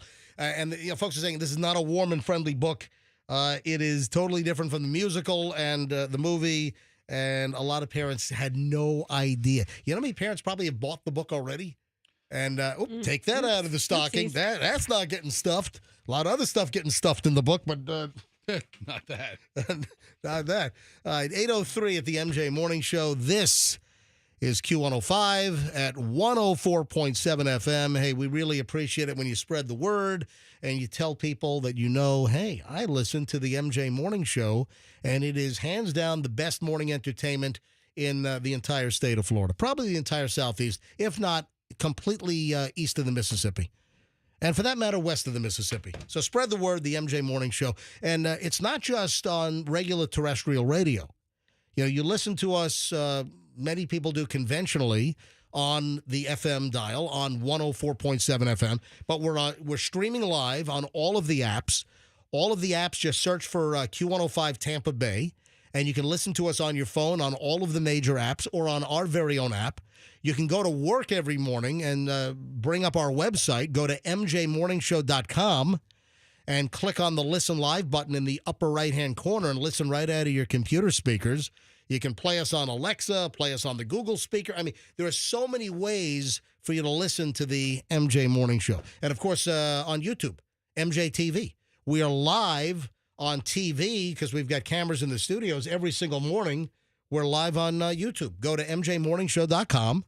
And you click on MJ TV on the top nav bar, and you can watch us live from 6 to 10, or you can watch any of the previous shows that are video archived on YouTube. So tons of ways. I have another story that will make your skin crawl and, might get you to... Oh, am I supposed to take some calls here, Ryan? Are we? I don't know. I see calls are on hold. I don't know. I need to know what they're calling in about, Ryan, so always put that in the box. Yeah. Hang on. It just popped up. Crazy Dave in Largo wants to talk about the Wicked book. Hold on one sec. Let me grab Crazy Dave. Hey, Crazy Dave. Hey, MJ. I'm a big musical theater guy. I have not only, I've seen the show. What, like Guys and Dolls or Oklahoma? The Music Man? Yeah, I've done 76 trombones all in a row. That's the Music Man. What? That's the Music Man, yeah. 76 trombones. But anyway, I have also read the Wicked books. And while you do have a couple of points that you're accurate on, I think you have greatly exaggerated. It's not nearly as graphic. Listen, I'm not making this stuff up. I'm reading what other people are saying, and parents. Okay, but you have not read it yourself, though. That's my point. Yeah, I don't have a desire. I only go with Oprah book club picks. MJ, you should read it. All right. No, but it's Dave. You're getting awfully uppity on us. you are right in that it is. So you think that mothers listening right now should buy the Wicked book for their 11-year-old daughters? I don't think he's saying that. I think he's just saying it's not. It's not too off. I think it's okay. It's okay, definitely, for teenagers. 13, 14. It's not going to be any more scandalous than what they can look on look at TV. Yeah, I mean, there's a point where teen literature takes a turn to more adult themes. Mm-hmm. You know what? Stick with Judy Blume or something. But you think that a 13-year-old, you think drinking, drugs, sexual assault, prostitution, crime, racism, murder, sex parties between humans and animals, you think that's good reading for a 13-year-old girl? Actually sounds like my life now. You make it sound a lot worse than it is. If you read I don't know. How do you sugarcoat those topics? These are topics that they deal with in the book. Hey, Crazy Dave, thanks for checking in. I appreciate it. A lot of these are really broad subjects. Maybe what Dave is saying, I don't know. I have not read the book, but maybe what he was getting at is maybe, this article that you and I are reading, MJ, maybe they've just picked the worst scenes from the book and they're describing those. Maybe there's a lot more to it. That's probably the case, but you don't want your 13-year-old to read those scenes, then don't buy him the book. If you have those items in the book, I don't think it's appropriate for. I mean, there are stories with themes of racism in it. There are themes with stories with themes of sex in it. All right, listen. I just based on the list of some of the themes in the Wicked original book, I just don't think it's. I don't think it's good material for a young girl. Sounds quite compelling now that you bring it up like that. Okay, yeah, you go ahead and give it to your daughter Hadley. Why don't you buy that? You know what? Uncle MJ is going to buy her the Wicked book for Christmas. She is not a strong reader. Yeah. So, haha. Joke's on you. You're calling your daughter illiterate? Functioning, but yeah. If you are a regular utilizer of food delivery services, this might give you some pause. Oh, God, this is gross. This woman has a video on social media that's gone viral. This popped up in my Instagram Reels. That's how I saw it. Grayson Caprina. She shot a video and she says she's never, ever ordering food from a food delivery service ever bleeping again. I can't say the expletive that she used. Why?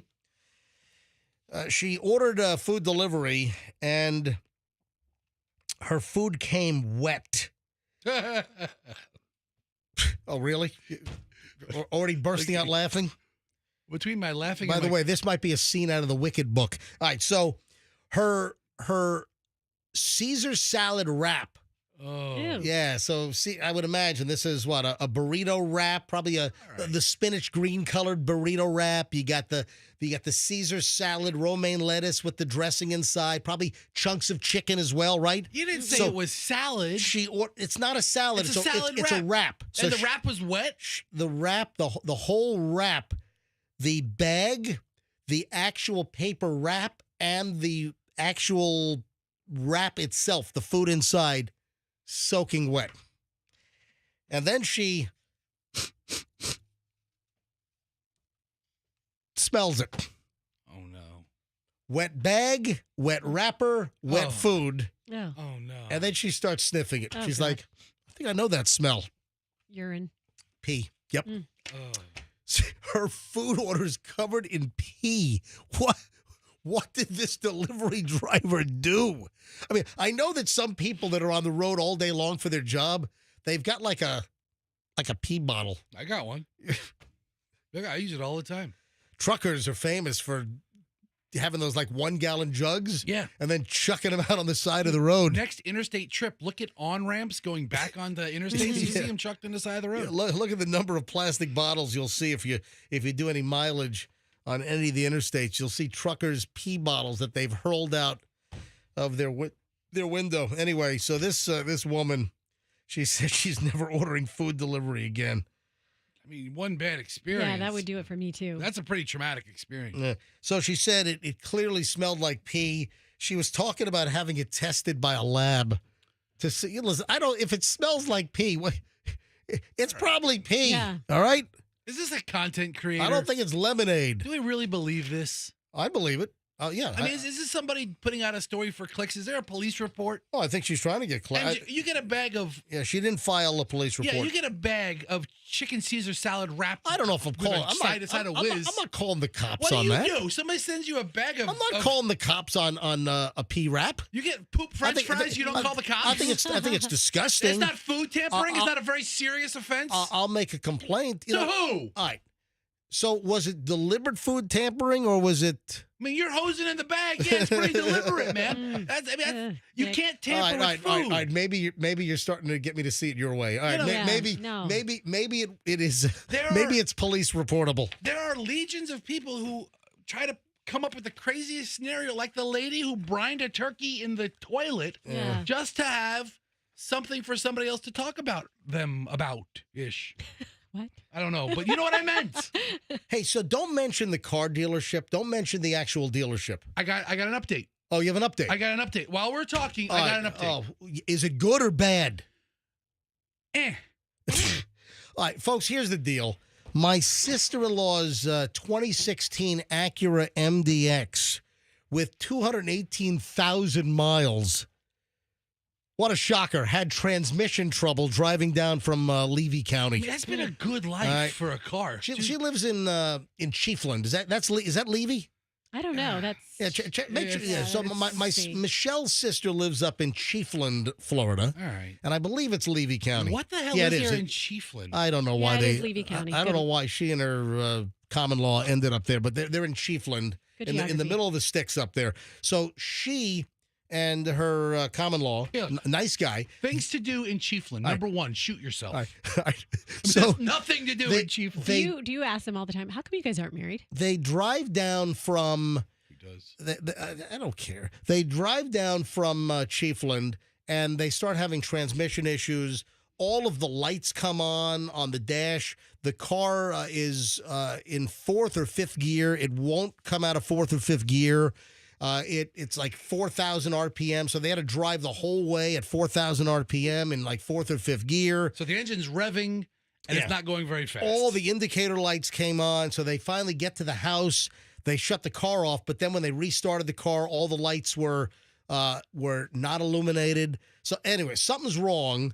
What a shocker. With a 2016 Acura MDX with 218,000 miles on it. So... the car is parked in front of my house, and it's a freaking eyesore. Paint is peeling and everything. So Fester wanted to know if I wanted to have it just disappear. I can make a car disappear. And just have it crushed. I have... Fester about having my sister-in-law's car crushed. I'm not going to get into details, but I know...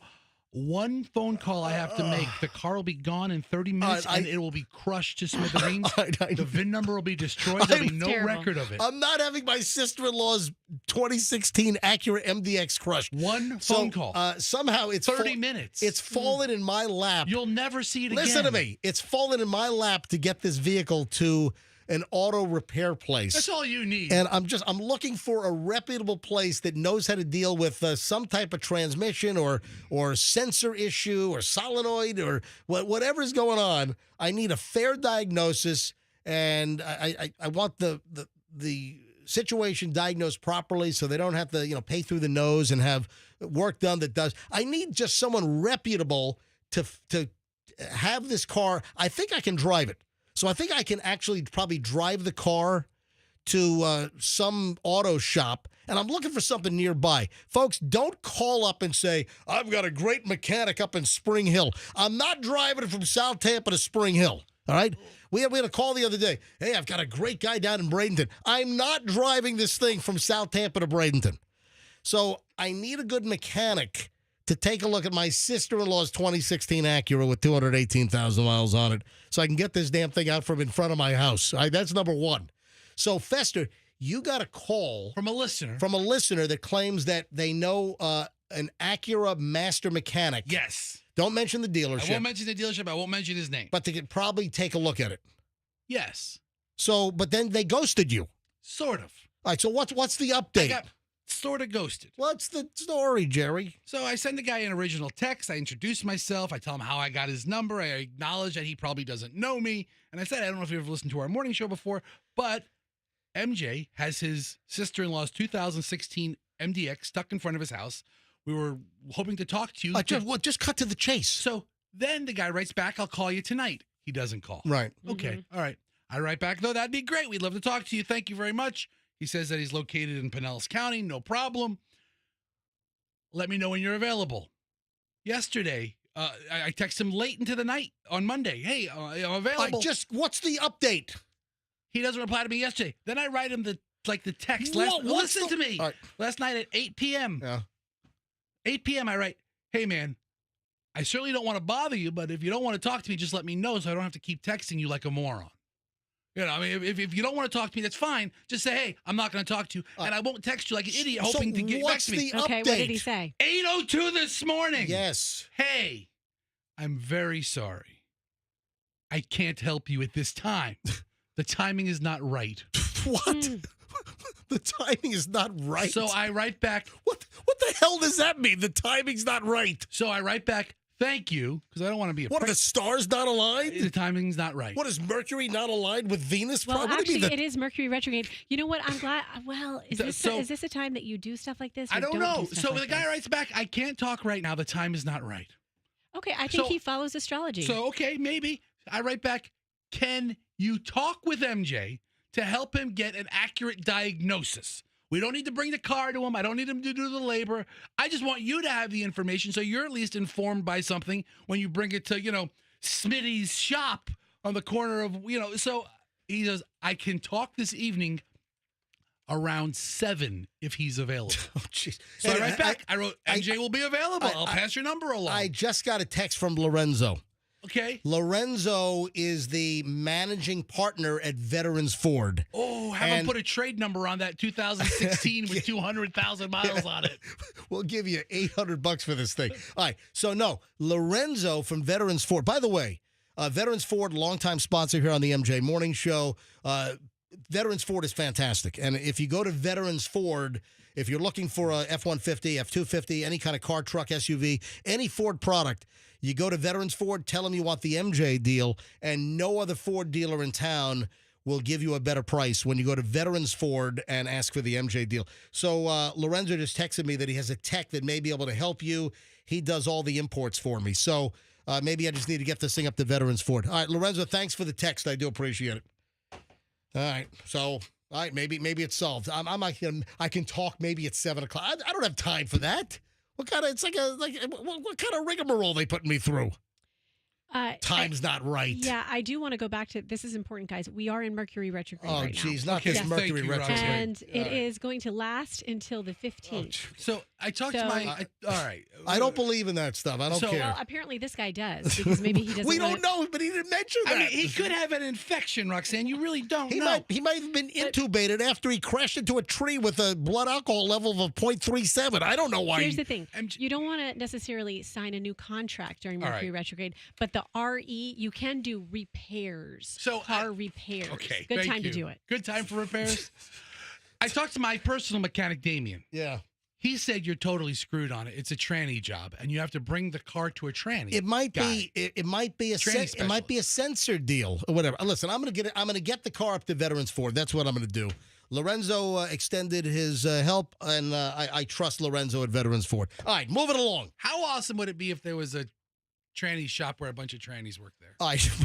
First of all, that's a cancelable term, my friend. I said, how wonderful you might not be working here tomorrow. You know what? Yeah. I might not. All right, so here's the deal. A car smashes into the USAA insurance building. That is not, what are you laughing at? This is funny. That is not. This is USAA has a big Tampa presence. I think they have a couple of really big call centers and locations. Is this the one you always talk about being so great? Yeah. USAA is great, and I'm not military or former military, but Michelle and her family are. So we have USAA because Michelle is a Marine brat. And her dad was in the Marines for 28 years. You're telling me Gronk can't become a member of USAA, but you are? I can. Okay. Gronk can't, but I can because I married into military family with Michelle's dad. So, yeah, USAA was phenomenal because we lost our X5 during Helene. And I'm hearing about friends and neighbors having trouble with like every other insurance company on the planet. And with USAA, man, it was smooth sailing. They ought to ditch Gronk and get me to do USAA commercials. They like people with personality. Okay, so yeah. I don't know if that's gonna work. I'm devoid of a personality. All right, so here's the deal. And see if there's an update on this. Because I saw this this was yesterday afternoon, and we didn't have all the information yet. So see if there's an update on this. What source is this? This is off of a News Channel 8's website. Yeah, actually, that's MSN. They picked up Channel 8. Yeah, so is there any update on it? Why'd you make the story disappear? I was just trying to go to... Right. No, it's the wrong thing. All right, go. just leave it alone. Just stop Hey. touching the computer. A man was detained after Tampa police said a car smashed into the USAA building Tuesday afternoon. Tampa police said they responded to USAA located at 17200 Commerce Park Boulevard in Tampa at around 2:12 p.m. Officers immediately detained the driver after finding the red Chevy Silverado on the third floor of the parking garage. The driver was not injured during the incident. Holy crap, he just backed out of the lobby and went to the parking garage? Yeah, apparently he smashed into... Look at that, the steel. That's the like the gate, like the fork gate that you could only walk through one direction. The security gate. Yeah, like you see these outside of like manufacturing plants, like where the workers come out and you've got the gates and you've got those like turnstiles. You can't walk back the other way and you can't slip through it. This guy in the red Chevy Silverado just smashed right through the building. Looks like he took out the security turnstiles. And, you know, you got to wonder. You got to wonder, like, what insurance company does he have? Like, Progressive? Is Flo going to show up at USAA? Like, you know how I'm hearing about seriously. I'm hearing other insurance companies are giving a lot of people a hard time with the homeowners stuff because of the hurricanes, automobile issues because of the hurricanes, and all I know is I had a great experience with the USAA. They took care of it like that, like boom. I couldn't be 5 stars. So I wonder what insurance company USAA has to deal with to get paid out. I mean, that's kind of ironic, you know. It is. They're going to taste of their own medicine, Well, but they do such good stuff. Hold so hopefully they'll get. Hold on. What do you mean by that? What I mean by that who's is getting a taste of their own medicine? USAA, because now they know what it's like to go through the insurance process, but their medicine might be good if they treat their customers well. Then maybe they'll get a taste of their own medicine. USAA, I have no issue with them. That's what I know It that. just sounded. I mean, if this guy would have ran into Flo's house, that would be getting a taste of her own medicine. Or the lizard's house. Yeah, or run over the lizard. Just smash the lizard, like total smash roadkill. The lizard gets smashed in front of his whole lizard The Geico gecko. So, actually, MJ, there's more news on this. Because USAA likes the military, this guy's actually insured by the general. The general? For a great low rate. What is the rhyme on that? For a great low rate, you could get on a dime, call the general and save some time. I don't know. I don't know. I just know Shaq does the commercials, so that's why I have the general. Hey, Shaq. Yeah. Let's say this guy had insurance by the general. Would the general cover the damage to the USAA office? Man, let me tell you, the general won't even speak English when he calls the office. The general wants nothing to do with this sucker. This turkey driving into the USAA office. I hope everything. USAA treated me so well.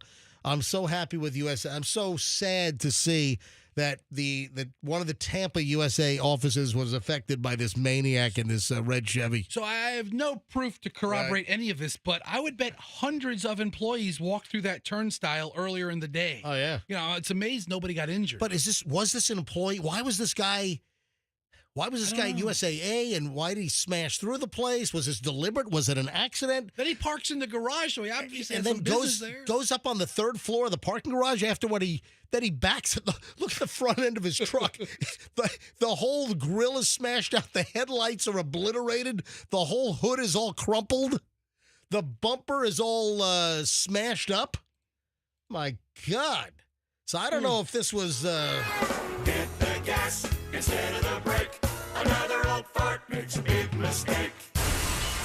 You know what? I'm so happy with USAA. Maybe I should just have it fixed on my dime. Maybe not. Yeah, but I'm still very happy with USAA. Let's not put that out there. And then we had another crashed. You see the woman that smashed into like a hair salon or a nail salon up in Pasco County, up in was this Rowan Road? So is that like Port Richey area? Is that? I guess. A Mercedes ML350 crashed into two businesses yesterday because the driver was not able to properly maintain control of the vehicle while on a curve on the roadway. 36-year-old woman from Port Richey was traveling south on Rowan Road, lost control of the vehicle, crossed the median into the northbound lanes, smashed into a utility pole. Holy crap, look at the picture. And then, listen to this, smashes into a building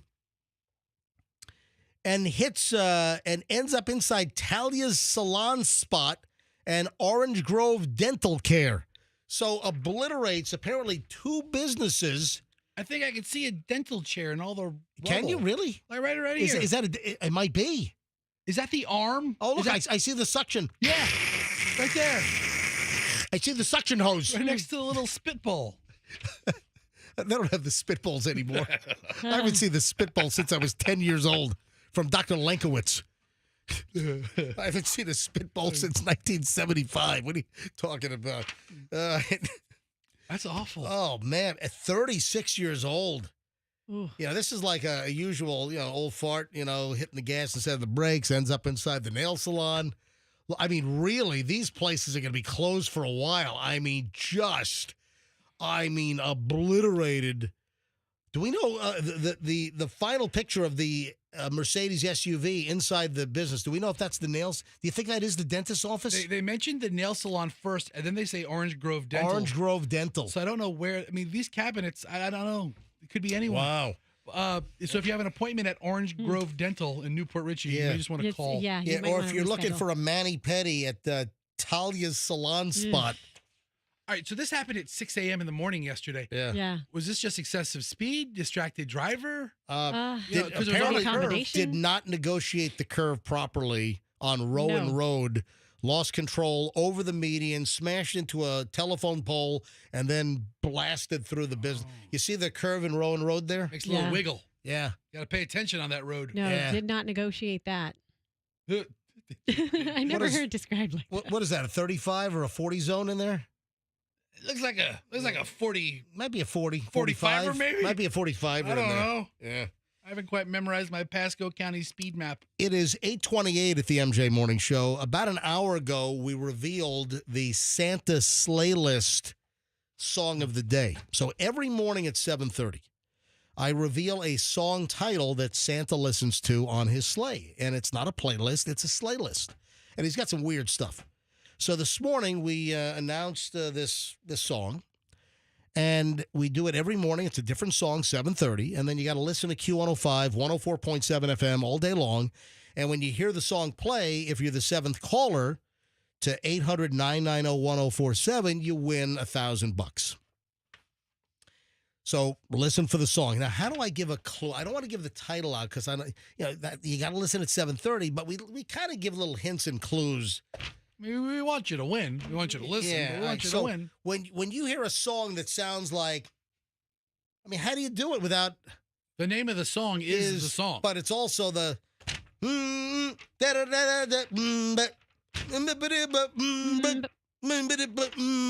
think everybody knows now. Oh my God.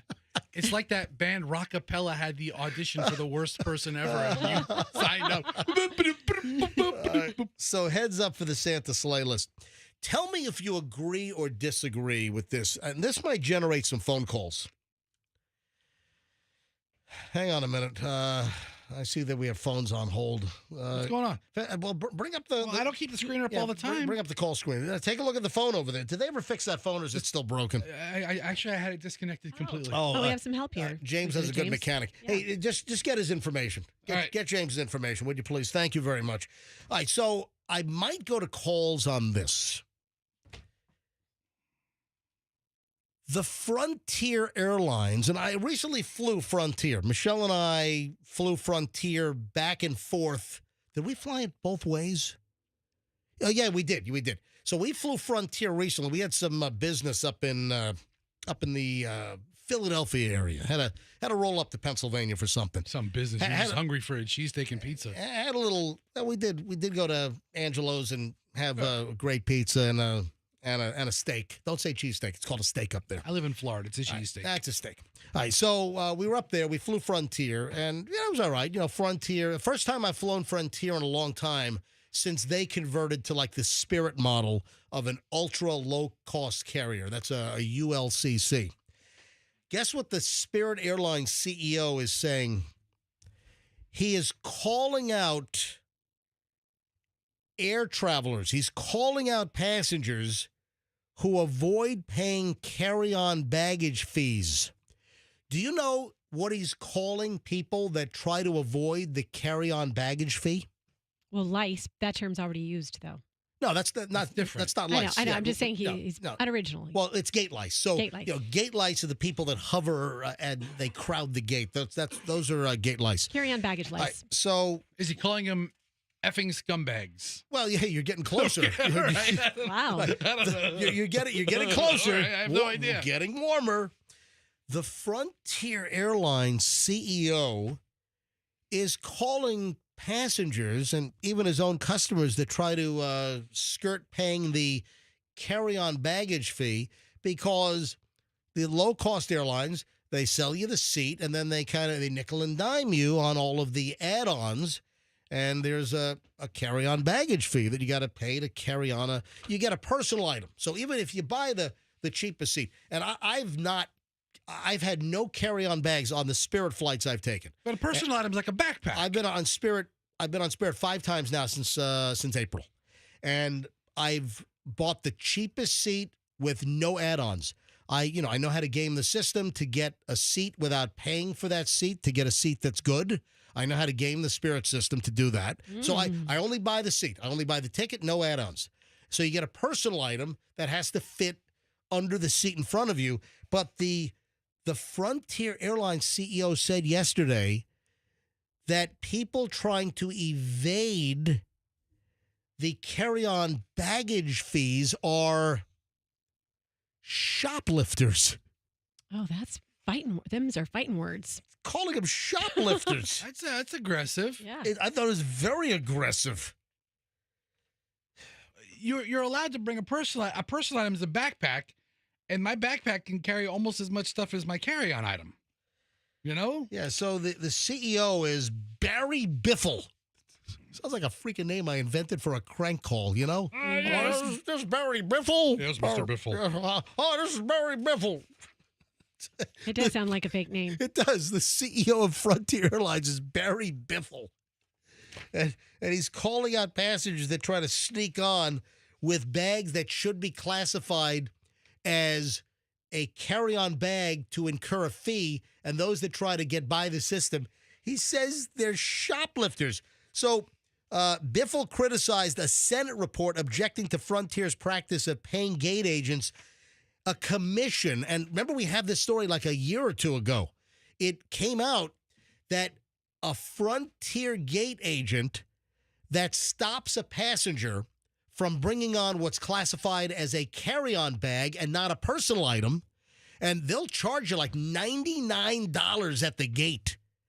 If you've got what's deemed a carry-on and you didn't prepay for that, a carry-on is classified as something that goes in the overhead bin. And the gate agents, they'll charge you $99 at the gate. Same thing with Spirit, to actually bring the carry-on on if you didn't prepay and it's too big to qualify as a personal item. The gate agent gets spiffed. So we found out like a year or so ago that the gate agents get a vig. Like $20 or something.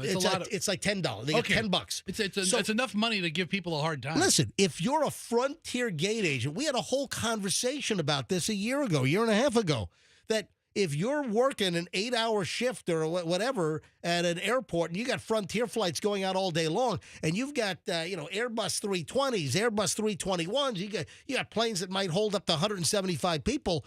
If you stop a whole bunch of folks and you're working, 5, 6, 7, 8 flights a day, and you add that up, and you get a $10 spiff for each carry-on that you bust and make them pay $99 at the gate.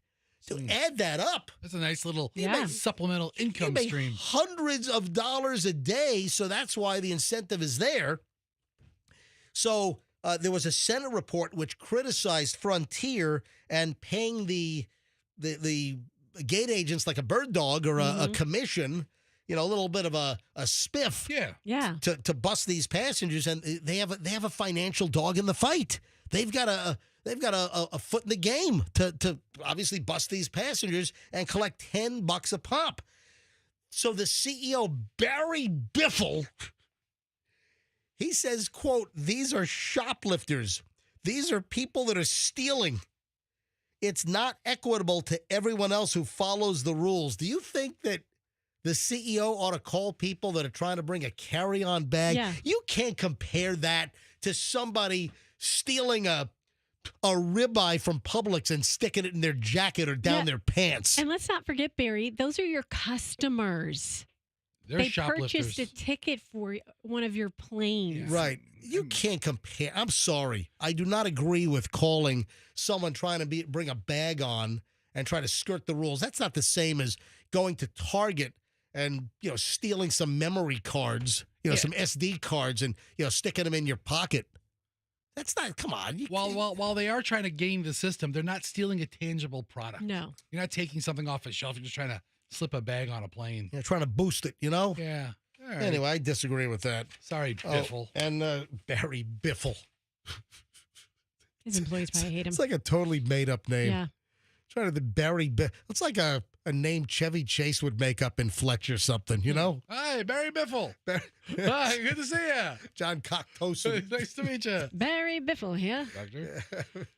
And then, speaking of shoplifters, that schmuck down in Fort Myers, that 22-year-old influencer was busted again. Remember last week we talked about that Marlena Velez, 22 years old, that was busted. She shoplifted, and then she posted her video on social media. Then that evidence was used against her. Anyway, this stupid TikTok, this tick schmuck influencer, who was already accused of showing off stolen goods that she ripped off from a Target down in Southwest Florida, down in Cape Coral, she's at it again. So she already made headlines back in November because she was arrested for stealing 16 items worth over $500 from a Cape Coral Target. Then she was busted and ID'd because she was showing the stolen items, this schmuck, this idiot, on her TikTok. She's got like 400,000 viewers, or followers, I should say. And now she's been busted again. Yeah, she posts videos about her life as a mom to 2 kids. So 22 years old, shoplifter. She's already got 2 kids at 22. Now she's facing additional charges. She was arrested on Saturday for stealing from the same store. She went back to the same damn Target in Cape Coral, and she's stealing from them again. Brazen. Yeah, police said Velez used a phony barcode to scan items at self-checkout. So now you got to... Didn't she do that also the first time? She's doing it again? So she's checking out. She's going through the motions. She's walking out with bags. Yeah. But I thought she did that the first time, using a lower price barcode to scan a more expensive item. Anyway, she's been busted again. And then, listen, shoplifting story number 3. Let's hear it. Man, this is generational. You got the whole family tree involved on this. You got the mom, the grandma, and the daughter, all arrested for shoplifting on Black Friday. It's a family affair. This happened right here, Palm Coast, so over on the other side. So Flagler County. So everybody was involved on the action? Yep, you got a mom, grandmother, and daughter. You got 3 generations involved. That's some fine DNA in that family tree, huh? Yeah, according to the Flagler County Sheriff's Office, they announced this yesterday, so the story just came out, that the mom, the grandmother, and the daughter were arrested for shoplifting also at a Target on Black Friday. Yeah, a Target loss prevention specialist watched the girl shove cosmetics into her backpack, took her into custody. The girl's mother, 54-year-old Yelena Regul, and the grandmother, 76-year-old Tamara Keatley, had also placed several bottles of wine and champagne into the girl's backpack. So they were using her, what, as the mule? According to deputies, the girl bypassed the checkouts and tried to leave the Palm Coast Target before being stopped by loss prevention because they were watching them. They saw it all. Yeah. They're watching the whole damn family shove stuff into the daughter's backpack. If you walk into these stores with a backpack on, they're watching you from go. Oh, yeah, they are. Yeah. So she walks out of the store and to her vehicle in the parking lot as Keatley briefly went to the restroom and then followed her out to the parking lot. The mother and grandmother were approached by deputies and escorted to the loss prevention office to be taken into custody where they had already taken the daughter. So then all three, got 3 generations in the loss prevention office. So guess how much they tried to steal in the backpack? A total of, you want to guess? How much? I mean, a couple of bottles of wine cosmetics is pretty expensive, right? Cosmetics, champagne, wine. Now, I don't think they're not selling the finest wines and champagnes probably at not. Target. That's fair. Maybe some Yellowtail. So about $65, $70. How about a total of $379.55? Wow. Wow. $379.55. So what was in the hall? What? It was primarily makeup, and booze, right? Oh, yeah. His makeup, the wine, and what other items. So those are the ones I have. But those little makeup things, Roxanne, they're deceivingly expensive. Yeah, right? they add up. Oh, yeah. Yeah, Sheriff Rick Staley says this mother and grandmother certainly won't win Mother and Grandmother of the Year. We told our community Thank you, Sheriff. that we would have an increased presence protecting our businesses and shoppers on Black Friday, but unfortunately, the family didn't listen, so they ended up at the Green Roof Inn. that must be the county jail has like a green roof. The Green Roof Inn. In addition to stealing, they involved a child in their criminal acts, which is a shameful thing for a mother and grandmother to do. Yeah. So is the new thing for every Florida sheriff to be like a part-time comic? I think it's good PR. You know, they get their little jokes in. Grady Judd naturally pulls off this folksy policing isms that he. Well, you also have Mike Chitwood, the sheriff of, is he Volusia? Volusia or Broward? Yeah, listen, we got a bunch of really colorful sheriffs that do some great sound bites in the state of Florida. And I think it was really probably Grady Judd that started the whole process in the state. All right, one more. Are you ready? I need another, yes. One more shoplifting. This is like, shoplifter corner here on the MJ Morning Show. Now, this is ridiculous. You've heard of shop with a cop? Shop with a cop? Yeah, this is, many police departments do this around the country. Shop with a cop, where a cop will take underprivileged children into Walmart or Target and buy the kids' items. All right. So this has been going on for a long time. A lot of police agencies do this. Shop with a cop. Can you believe that during a shop with a cop event, you've got somebody that's shoplifting during the event? Like one of the people participating? All right, here are the deals. Is this like a most obvious is least obvious kind of thought This is process? out of the Richmond area, out of Chesterfield County, Virginia. Dozens of Chesterfield County police officers and sheriff's deputies were at the Walmart on Sunday for the annual Shop with a Cop event. And this is where it's a holiday tradition. Law enforcement helps children pick out presents and gifts that they want. And, well, then things took a little bit of an unexpected turn, because officers were told about a shoplifting going on right inside the store. What kind of a moron would you've got dozens of cops in uniform. You've got the cops even with their canines, their police dogs that they're walking around. I mean, you're with the kids, you bring the dog out. It's a real event. You got a whole big show going on, shop with a cop, and you got some idiot that decides to shoplift when the place is crawling with law enforcement. What kind of an imbecile do you have to be to do this? Yeah. A member of the Walmart staff came up to us and informed us they had a shoplifting in progress, according to the Chesterfield County Police Lieutenant James Lamb. Between the sheriff's department and the police officers, we had about 50 uniformed officers inside the Walmart. They took like a group photo at the beginning. Yeah. It's amazing, all the cops that were. I've never seen this many cops in one place. Security footage showed a man concealing merchandise and attempting to leave the store. Officers who were already in the store quickly began searching the suspect. As we approached from different directions, he tried to run out of the back of the store where he was apprehended. He was stunned. Police later identified the man as 32-year-old Hector D. Velasquez Maldonado of Chesterfield in Virginia. Attempted the crime. It was amazing. All the law enforcement presence inside the store. They had, listen to this, they had 30 to 40 marked patrol cars in the parking lot. Actually, look at all the cops. I see him. It was the dog. All the cops in the store and 30 to 40 police units marked in the parking lot. And this jackass goes in and shoplifts. And what does he think? He's going to run from this whole squad? Is this the best crazy. day ever for the kid? This dude is now facing a felony charge of grand larceny, attempted to steal over $1,400 worth of items. All right, Billy, you and I are going to take him down. I'm going to go around the bicycle aisle, and you get him on this side if he tries to escape. Oh, my God. Unbelievable. Oh, did you hear about the woman in the sinkhole up in Pennsylvania? Do I want to hear about it? So, listen, we are known for sinkholes here in Florida. Yes, we are. We've had some terrible stories. We've had houses that were swallowed up. Dude, right near your RV place. What, in Hershey? No, Sefner. What are you talking about? Look, I thought you said Pennsylvania. I'm getting to Pennsylvania, Okay, but yeah, first I'm talking about here, out in Sefner. Man, I still remember the guy's name. It's still just it's such a story that's like it's hard to grasp. Remember the guy that was in his bed in his home in Sefner? I remember that one.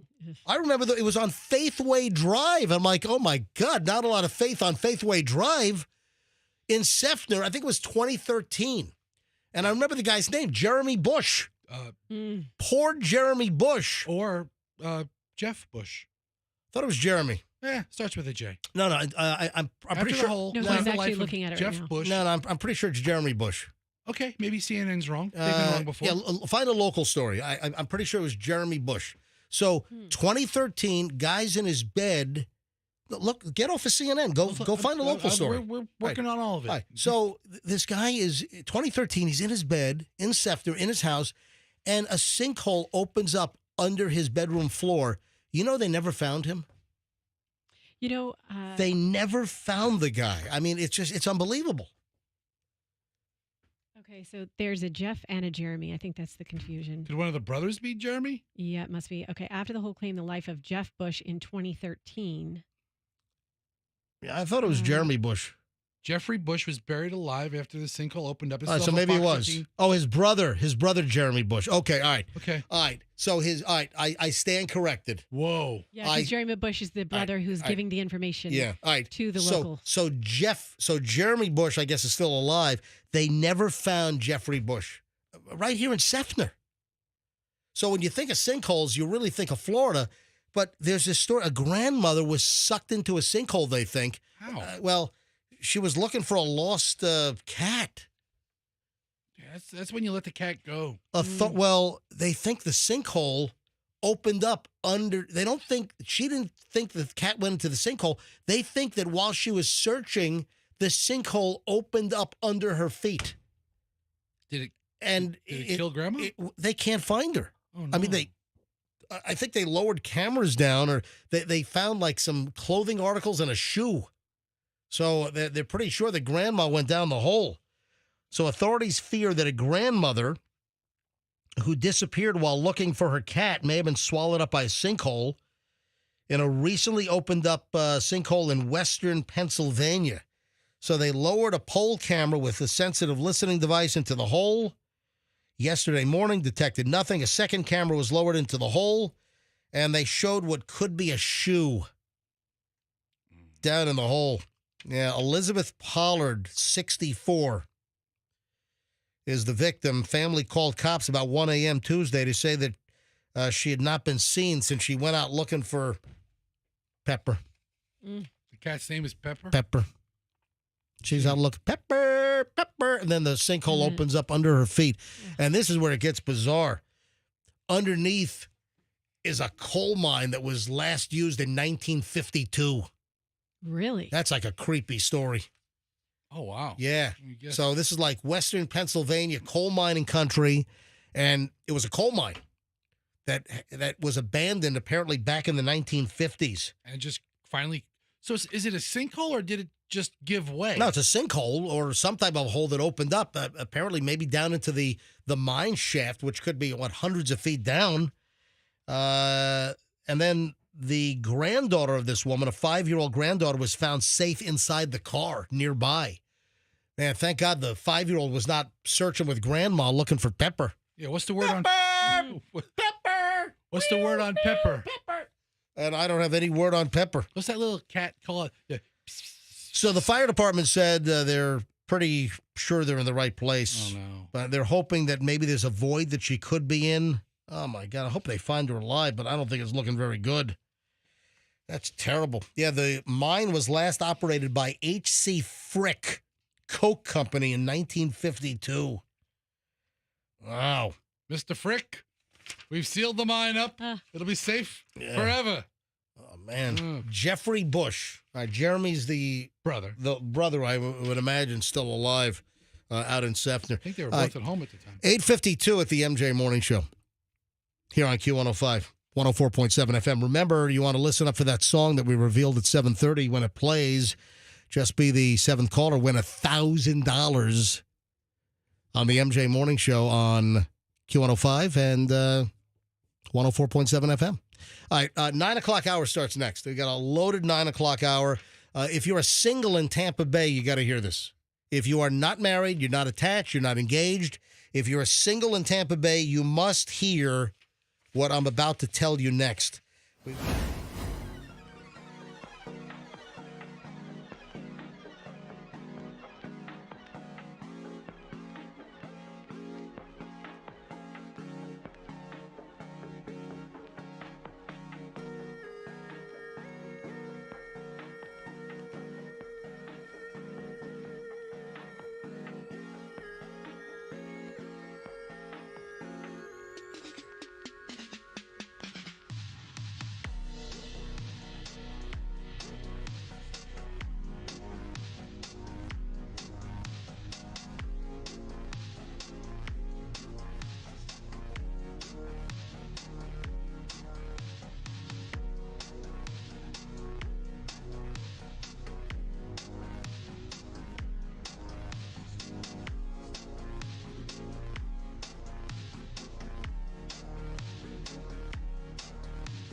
Morning Show. We have just crossed over into the final hour of the MJ Morning Show here on a Wednesday midweek.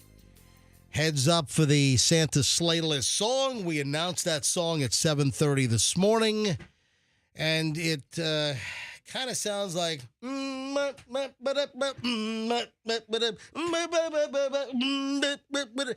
want to give out the song title again, because, people really need to listen at 7:30. I did talk to Rick last night, and we are allowed to give out the song title throughout the day until it plays. What? Listen, Yep. And people don't know who Rick is, so you might want to... Rick or PD. And people don't know what a PD is. Slick Rick. A PD, LMNOQ. Rick is the operations manager. Yeah. Is that what he is? He's that too. And program director, yeah. So, I want people to listen at 7:30, because every morning I give out the song title to listen for, and when the song plays that we announce anytime during the day, you call up, be caller 7, and win $1,000. And I don't want to give the song title out, but the song kind of sounds like...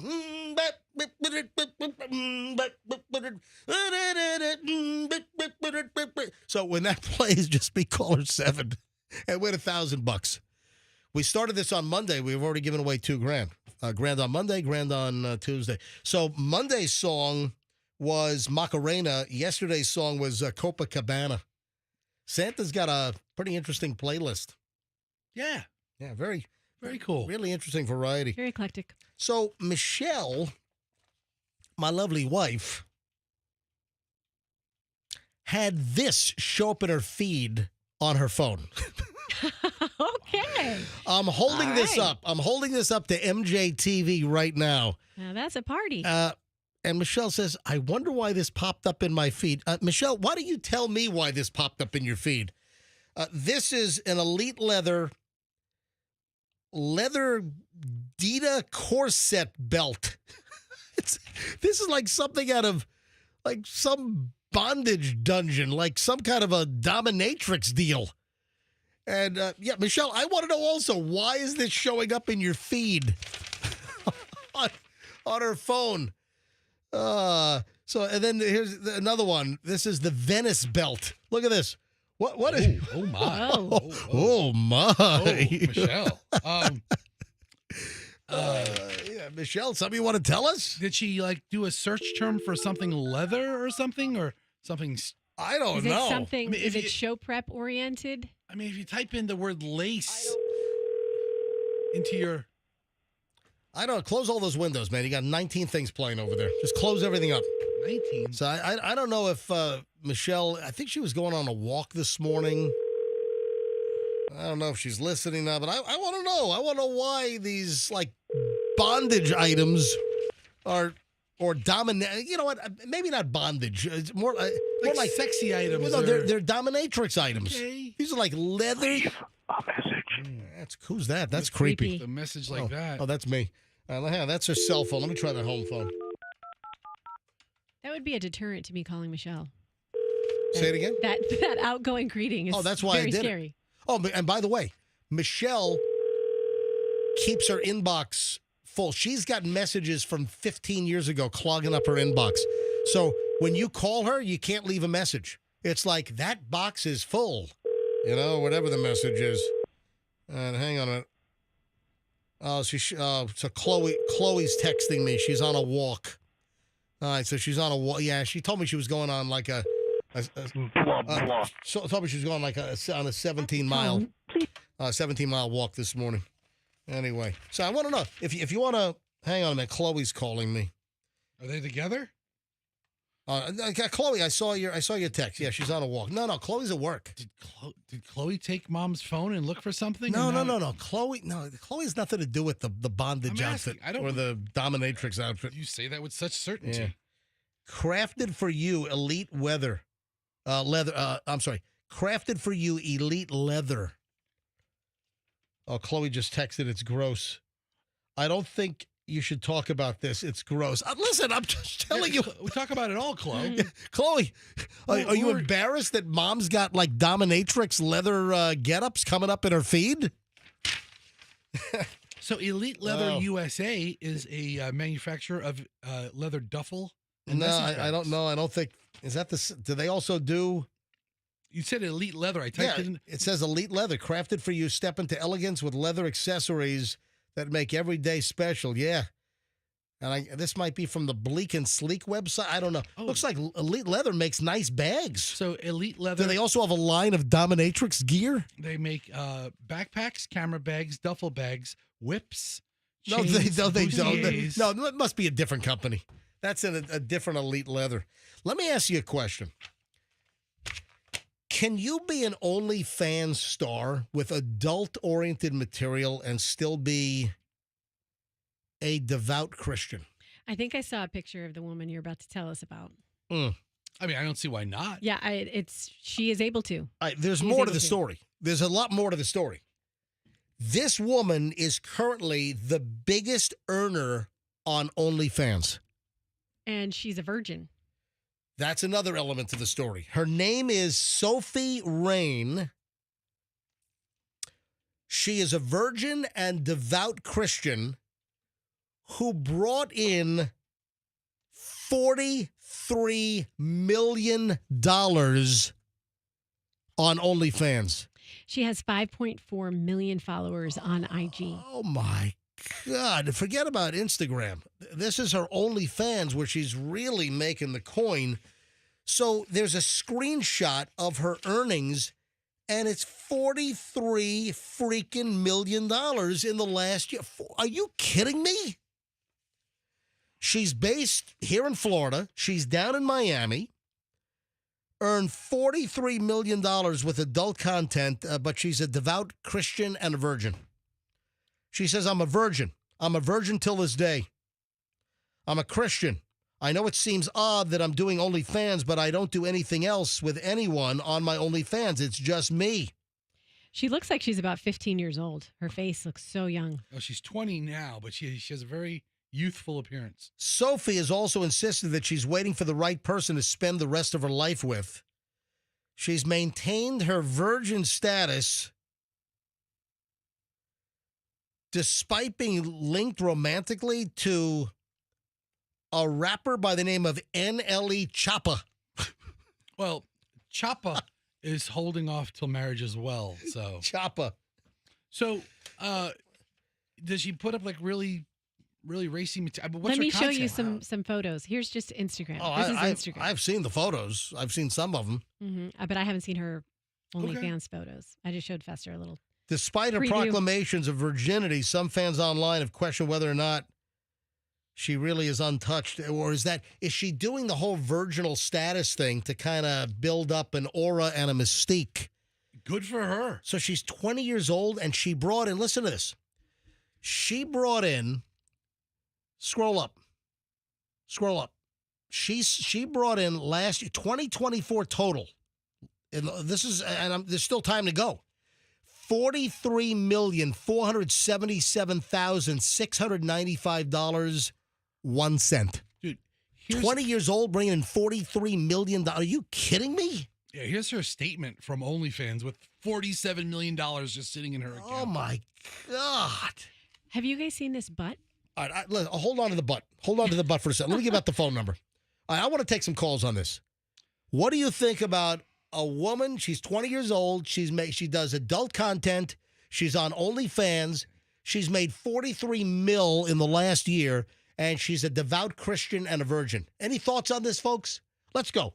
Can you be a devout Christian and do adult content and rake in $43 million on OnlyFans? Are those... The $43 million is not her fault. All right. 800-990-1047. Let's go. That's a hell of a tithe check. Let's fire up the phone. Yeah. Is she giving the church 10%? All right, here's your $5 million, Pastor. Let's go to phones. Is this even a possibility? Are you supportive? Are you repulsed? Are there any pastors listening? Do we have any priests listening? Are there any men of the Christian cloth listening? Or other faiths? Is this compatible with being a virgin and a devout Christian and doing adult content and making $43 million? With all kinds of guys, slobbering all over you and who knows what else is going on? Nobody slobbers over her. 800-990-1047. Question. Can you be a devout Christian and do what this lady's doing? The kid is doing. She's 20 years old. She's not a kid. All right, 800-990-1047. That's how you get in. Let's go. Fire up the phones. Let's grab some phone calls here. 800-990-1047. 800-990-1047. Let's grab Stacy up first in Largo. Oh, is this Stacy, our friend of the show? Yes, MJ. Good morning, Fester. Good morning, Rock. Stacy's the one that when Fester and I went to Bricado Sandwich Shop. Yes. Stacy just popped in and sat at our table with us. 100%. Hi, guys. Good morning. I hope you had a wonderful Thanksgiving, guys. Stacy, I thought you were moving to a different part of the state. I moved over to Jupiter. I was there for about a couple of months, and I just recently got a job back over in Largo. So Stacy from Largo is back in Largo. Stacy's back. All right, Stacy, what do you think of a 20-year-old making $43 million in the last year doing adult content? Can you be a devout Christian with that type of a story? I would say that's a tough call. You can have your faith, but you're going to be ridiculed. And you're going to be looked at as a hypocrite. But if it's between you and your Lord, and if you feel as if you're not doing anything that disrespects what you feel between your higher power or your Lord, by all means do it, girl. Right. Congratulations. Good for you. Stacy, have you ever done OnlyFans? I have not, but I've thought about it. Yeah. Well, because I've got cute feet. Yeah. Oh, great. I didn't see your feet when you popped in on lunch with Fester and me. Oh, she would have showed them. But you have a very interesting, colorful past, though, Stacy. Oh, yes, I do. And I'm still, you guys, I'm back to right back into the music scene like I was never even gone. And it's been a wild ride ever since I got back. And I'm living life and I'm living it to the fullest and I'm loving it. And I got so many more stories, guys. We got to do lunch again soon. Well, we didn't exactly do lunch the first time. It wasn't a date. You just kind of just popped up. Well, I thought we were supposed to be doing this beef and eat type thing, and we were whatever happened to all that. Yeah, I still have to go to Beef and Sea out in Riverview. It's just a little far from me. I still have to get out there. So Fester and I were talking about doing like a Wednesday lunch where we just kind of go to places that we haven't been to.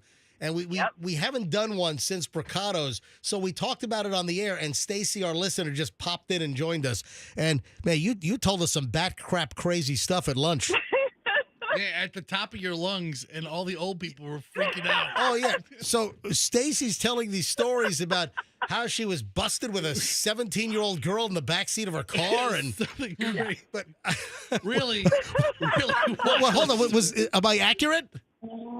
Yes. Okay. I mean, we want to be accurate. I'm like, what the hell? All right. Anyway, 100% accurate. All right, and then what was another one of the crazy items that you told us? How about the fact that I had to pull 3 of my girls that were working for me at Fantasy Nude? And this is during Fester tried to get in as one of the kitchen people, and he couldn't even get in. This is when it was New Year's Eve, and Diddy had bought out the entire venue. Did he? Yes. Right. So he had actually bought the whole place out. And I had 3 of my girls that he had met. Did he? And yes, Yeah. Diddy met 3 of my girls. I was a manager for Fantasy Nude at the time. All right, so listen, I got to cut to the chase here. Did any of your girls have any complaints about Diddy? Are they involved in any of the? They did. That's why when I walked right in, I wasn't questioned because they knew that I had my girls there. So I walked right in like I owned the place. I grabbed each one of them from the second floor, and I could see why they were so distraught. This was from a Diddy party that he was having locally, right? This was on the second floor of the venue. Was this the Super Bowl party that he had back in like 04 or something? Yes. He bought the whole place out. It was either, and I know Fester tried to get in the same night in kitchen gear, and he couldn't get Hold on, through. you're saying that Fester tried to sneak in as a chef?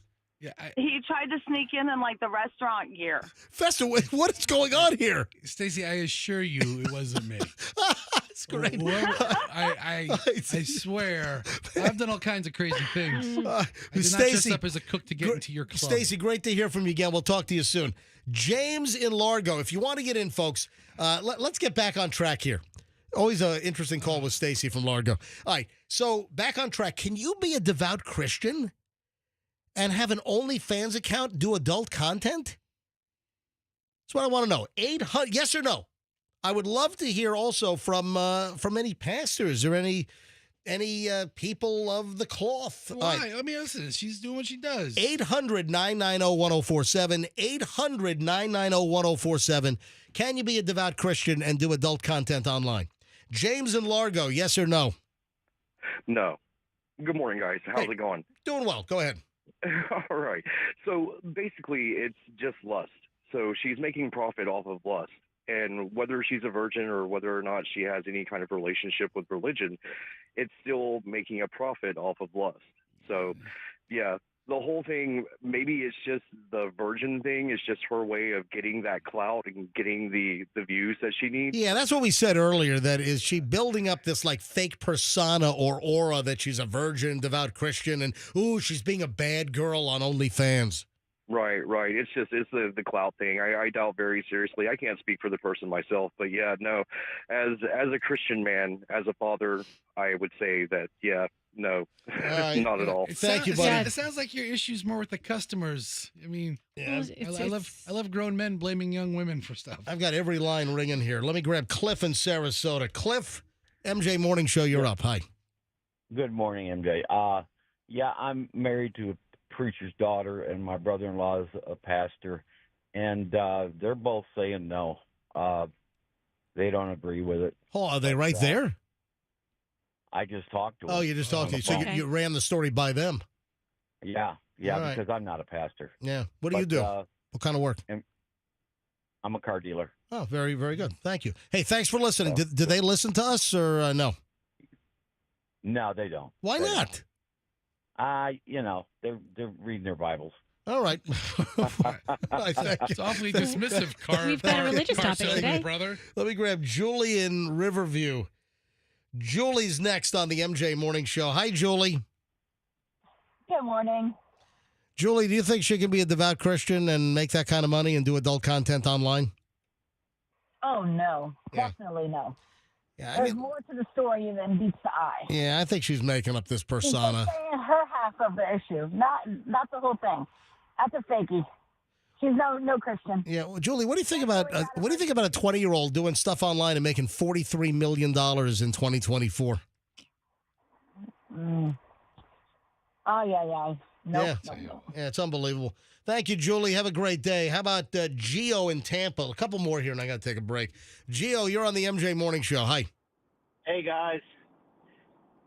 Just wanted to let you guys know there's so many hypocritical Christians out there that are going to say this and this about her. But the reality is their own children are dating and, being promiscuous and having sex before marriage. So let's not call it a sin. Okay, it is what it is, and there is no sin greater. And just let the girl, that's between her and God at the end of the day. Yeah. That's just my personal opinion. Matthew 7 says, do not judge others lest you be judged the same. So I choose not to judge anyone because if you do, you're not doing God's work. Thanks for the call. Appreciate it. Yaya in Tampa. You're on the MJ Morning Show. Hi.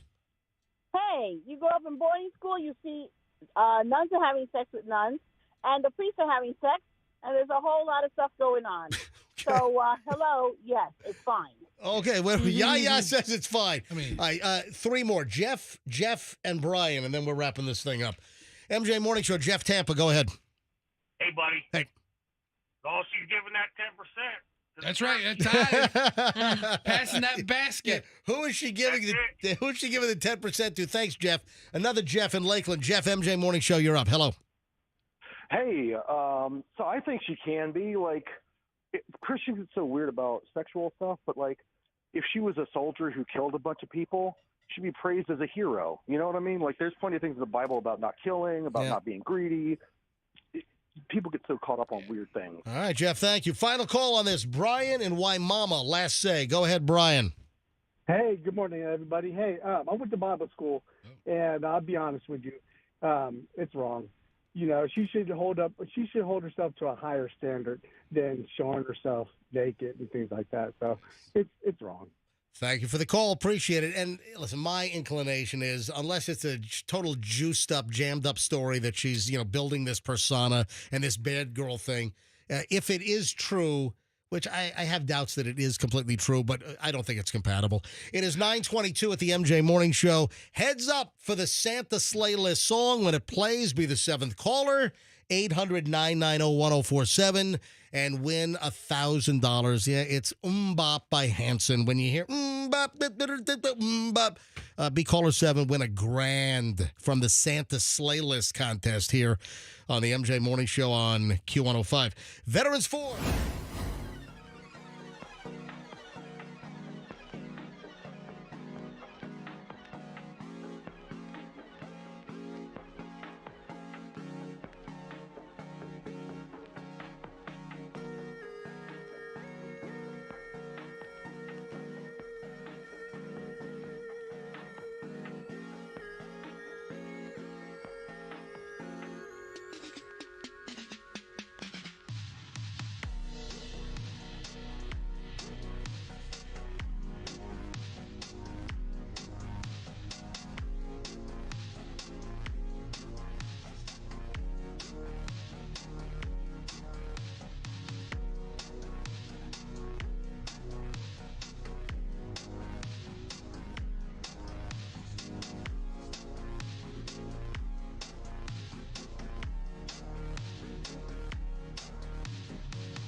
that? Yeah, you're caller 8. Oh. Oh. Yeah, you missed it by 1. I mean, this close. This close. Oh, my goodness. Yeah. I Hey. guess I have to keep on trying, though, right? Listen, that's the attitude. That's the spirit right there. So you're going to be right back with us at 7:30 tomorrow morning to hear the next song for tomorrow, right? Yeah. Oh, yeah.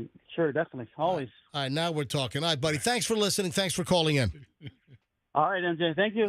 You betcha. Look at that. Great sport. I mean, I've been cursed at before. What are you going to do? Get pissed? You're the wrong caller. You're the wrong caller. Try again tomorrow. Yeah, the Santa sleigh list. People love this thing. So Santa's got a playlist on his sleigh, and a bunch of songs that some of them are interesting. Some of he's got some weird stuff. Like all good though. All good. Oh music. yeah, listen. Yeah. Santa was into Macarena. Yesterday was Copacabana. Yep. And then today was Bop. What's tomorrow gonna bring? I can't wait. I can't wait. What's Friday? What about next week? All right, the Santa sleigh list and your chance to win $1,000 every single day. Just listen at 7:30 every morning to find out what song we're going to announce.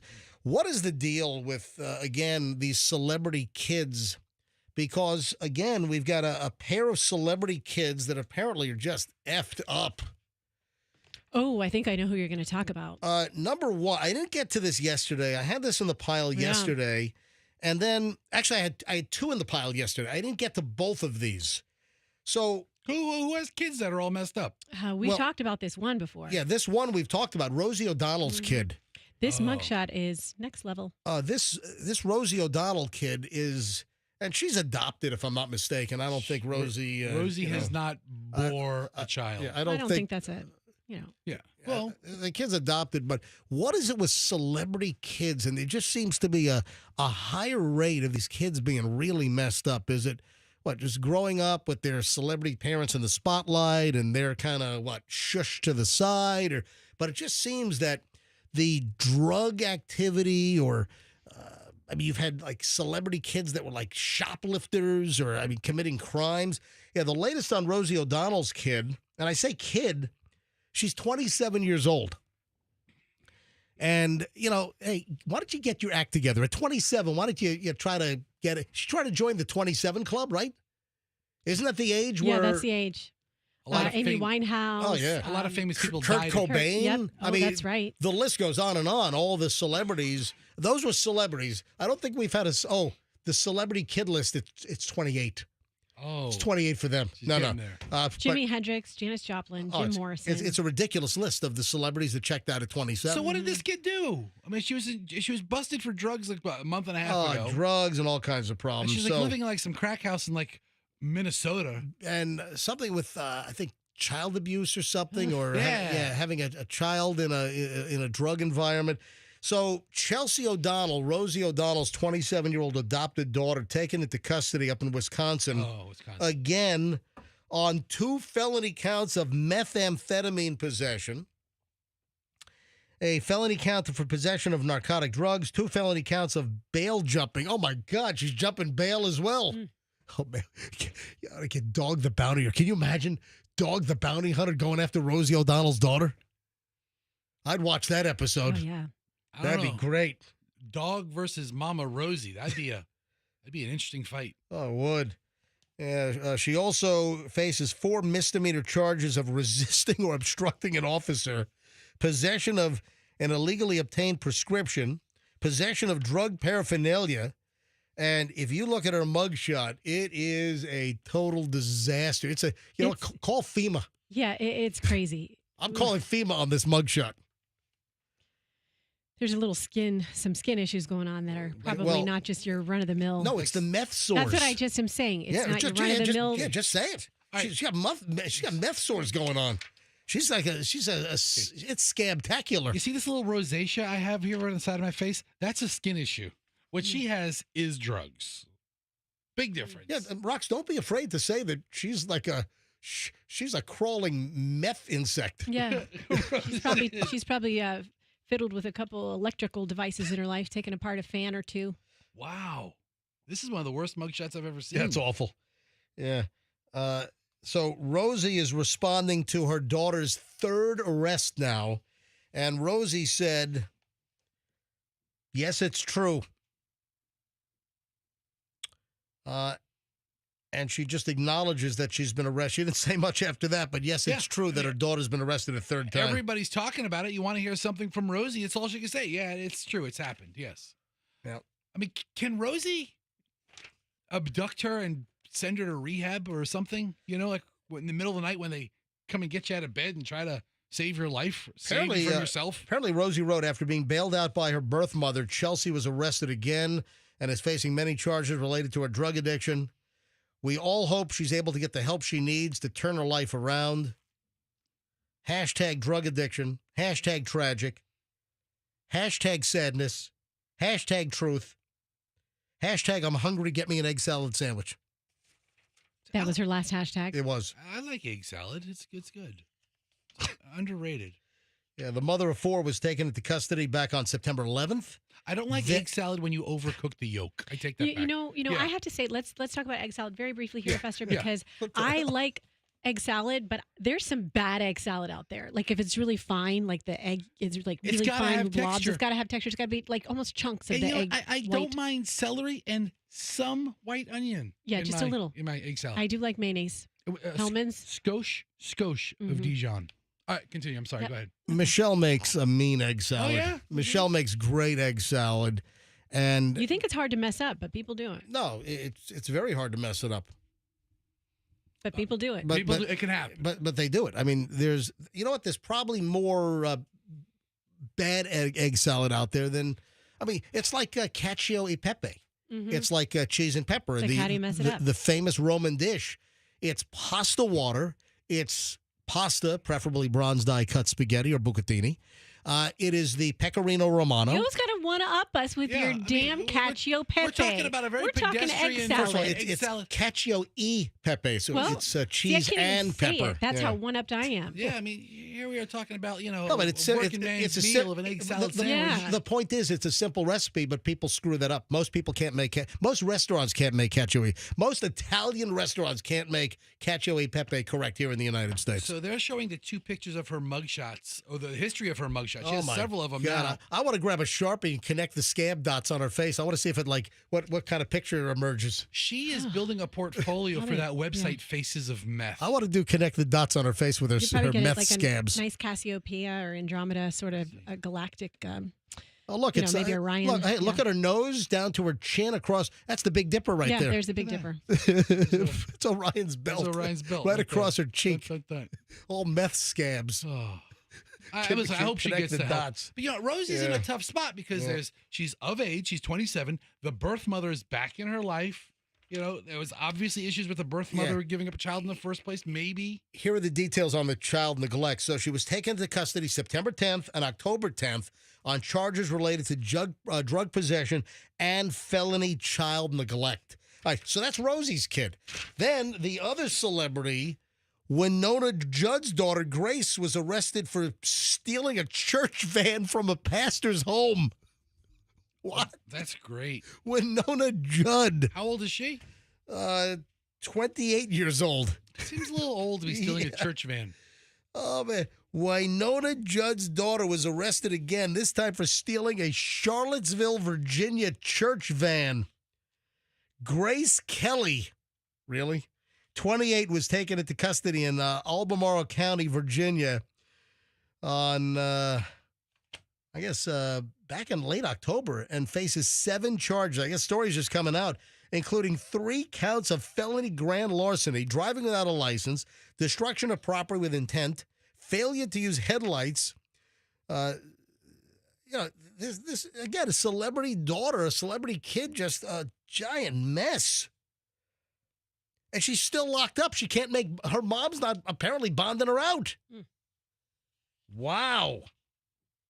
Police spokesman confirms that Grace Kelly, Winona Judd's daughter, is still in lockup after the arrest on October 27th. That puts her over a month now in jail up in Virginia. The troubled 28-year-old daughter of Winona told police that she had sold her soul to the devil. Oh, that's true. Yep. Yeah, that's in my story here, but Fester beat me to it. Ken Hart, lead pastor of Ground Zero Church in Charlottesville. Yeah. They started a GoFundMe campaign. So, MJ, if you'd like to help out, I can send you the link. seeking to raise $30,000 that Kelly stole from the church. My God. Oh, man. Stole the church van? Come on. Anyway, celebrity kids. I don't know, what the hell's the matter with them? All right, Taylor Swift. I'm really concerned. What are you laughing at? The pastor says, I'm talking to my daughter, and I look out the window, and all I see is the van leaving my house. Holy crap. Is that why Nona Judd's daughter's stealing my van? Hey. What the hell's going on? Oh, that's why Nona Judd's daughter. That's a thought for sore eyes. Stealing my van. Oh, she's gone. She's going to find the Lord. She hasn't found him yet. Oh, apparently not. And then Taylor Swift, finally here on the MJ Morning Show. Taylor Swift might be taking a year off. After her exhausting world tour, Taylor Swift, according to some reports, is going to take a year off and work on her relationship with Travis Kelce. Hey, good for them. Yeah. I mean, listen, last year when this was going on, we're like, oh, this is just a flash. They've been together now 14 months or something. Yeah, It's been a long time. Proving the naysayers wrong. Well, a lot of speculation that it was just kind of a relationship of convenience. Yeah, they were all wrong. To bolster both. She didn't need bolstering. Her career is red hot. How do you know it needs bolstering and doesn't need bolstering? Well, I don't know. She sold out the Eras tour in like 3 stadium tours in each town. In 7 minutes. Yeah, I mean, all done, every city. Sold out worldwide. around the world. Yep. Yeah, so she's been going for nearly 2 years straight now, performing over 150 shows. Didn't the shows gross like over $1 billion? I mean, some ridiculous amount of money. I think the Tampa show grossed $1 billion. Yeah, I don't think it was that much, but not. All right. And with that, we're going to bring today's program to a close here on the MJ Morning Show. If you don't follow my Instagram, you should. In fact, I'm going to do an MJ Instagram telethon right now. We'll go to the tote board in a few minutes, but if you could help the little children and all the puppies and all the flies buzzing around both heads, if you could help them out, give my Instagram a follow right now at Certified MJ Radio. I'm looking for 750 followers right now. 750 followers, brand new right now. Give me a follow at Certified MJ Radio. But no, what I really want to say is that you can always contact me. My direct messages are open on Instagram, Certified MJ Radio. My email is private. It is wide open. If you've got content, you got some gossip, anything you want to hit me up with, my email is mj@mjmorningshow.com. Folks, have a great day. We'll see you back here tomorrow. We'll have another Santa Sleigh List song at 7:30 and award-winning MJ content on the way. Until then, do me a favor. Let's be careful out there.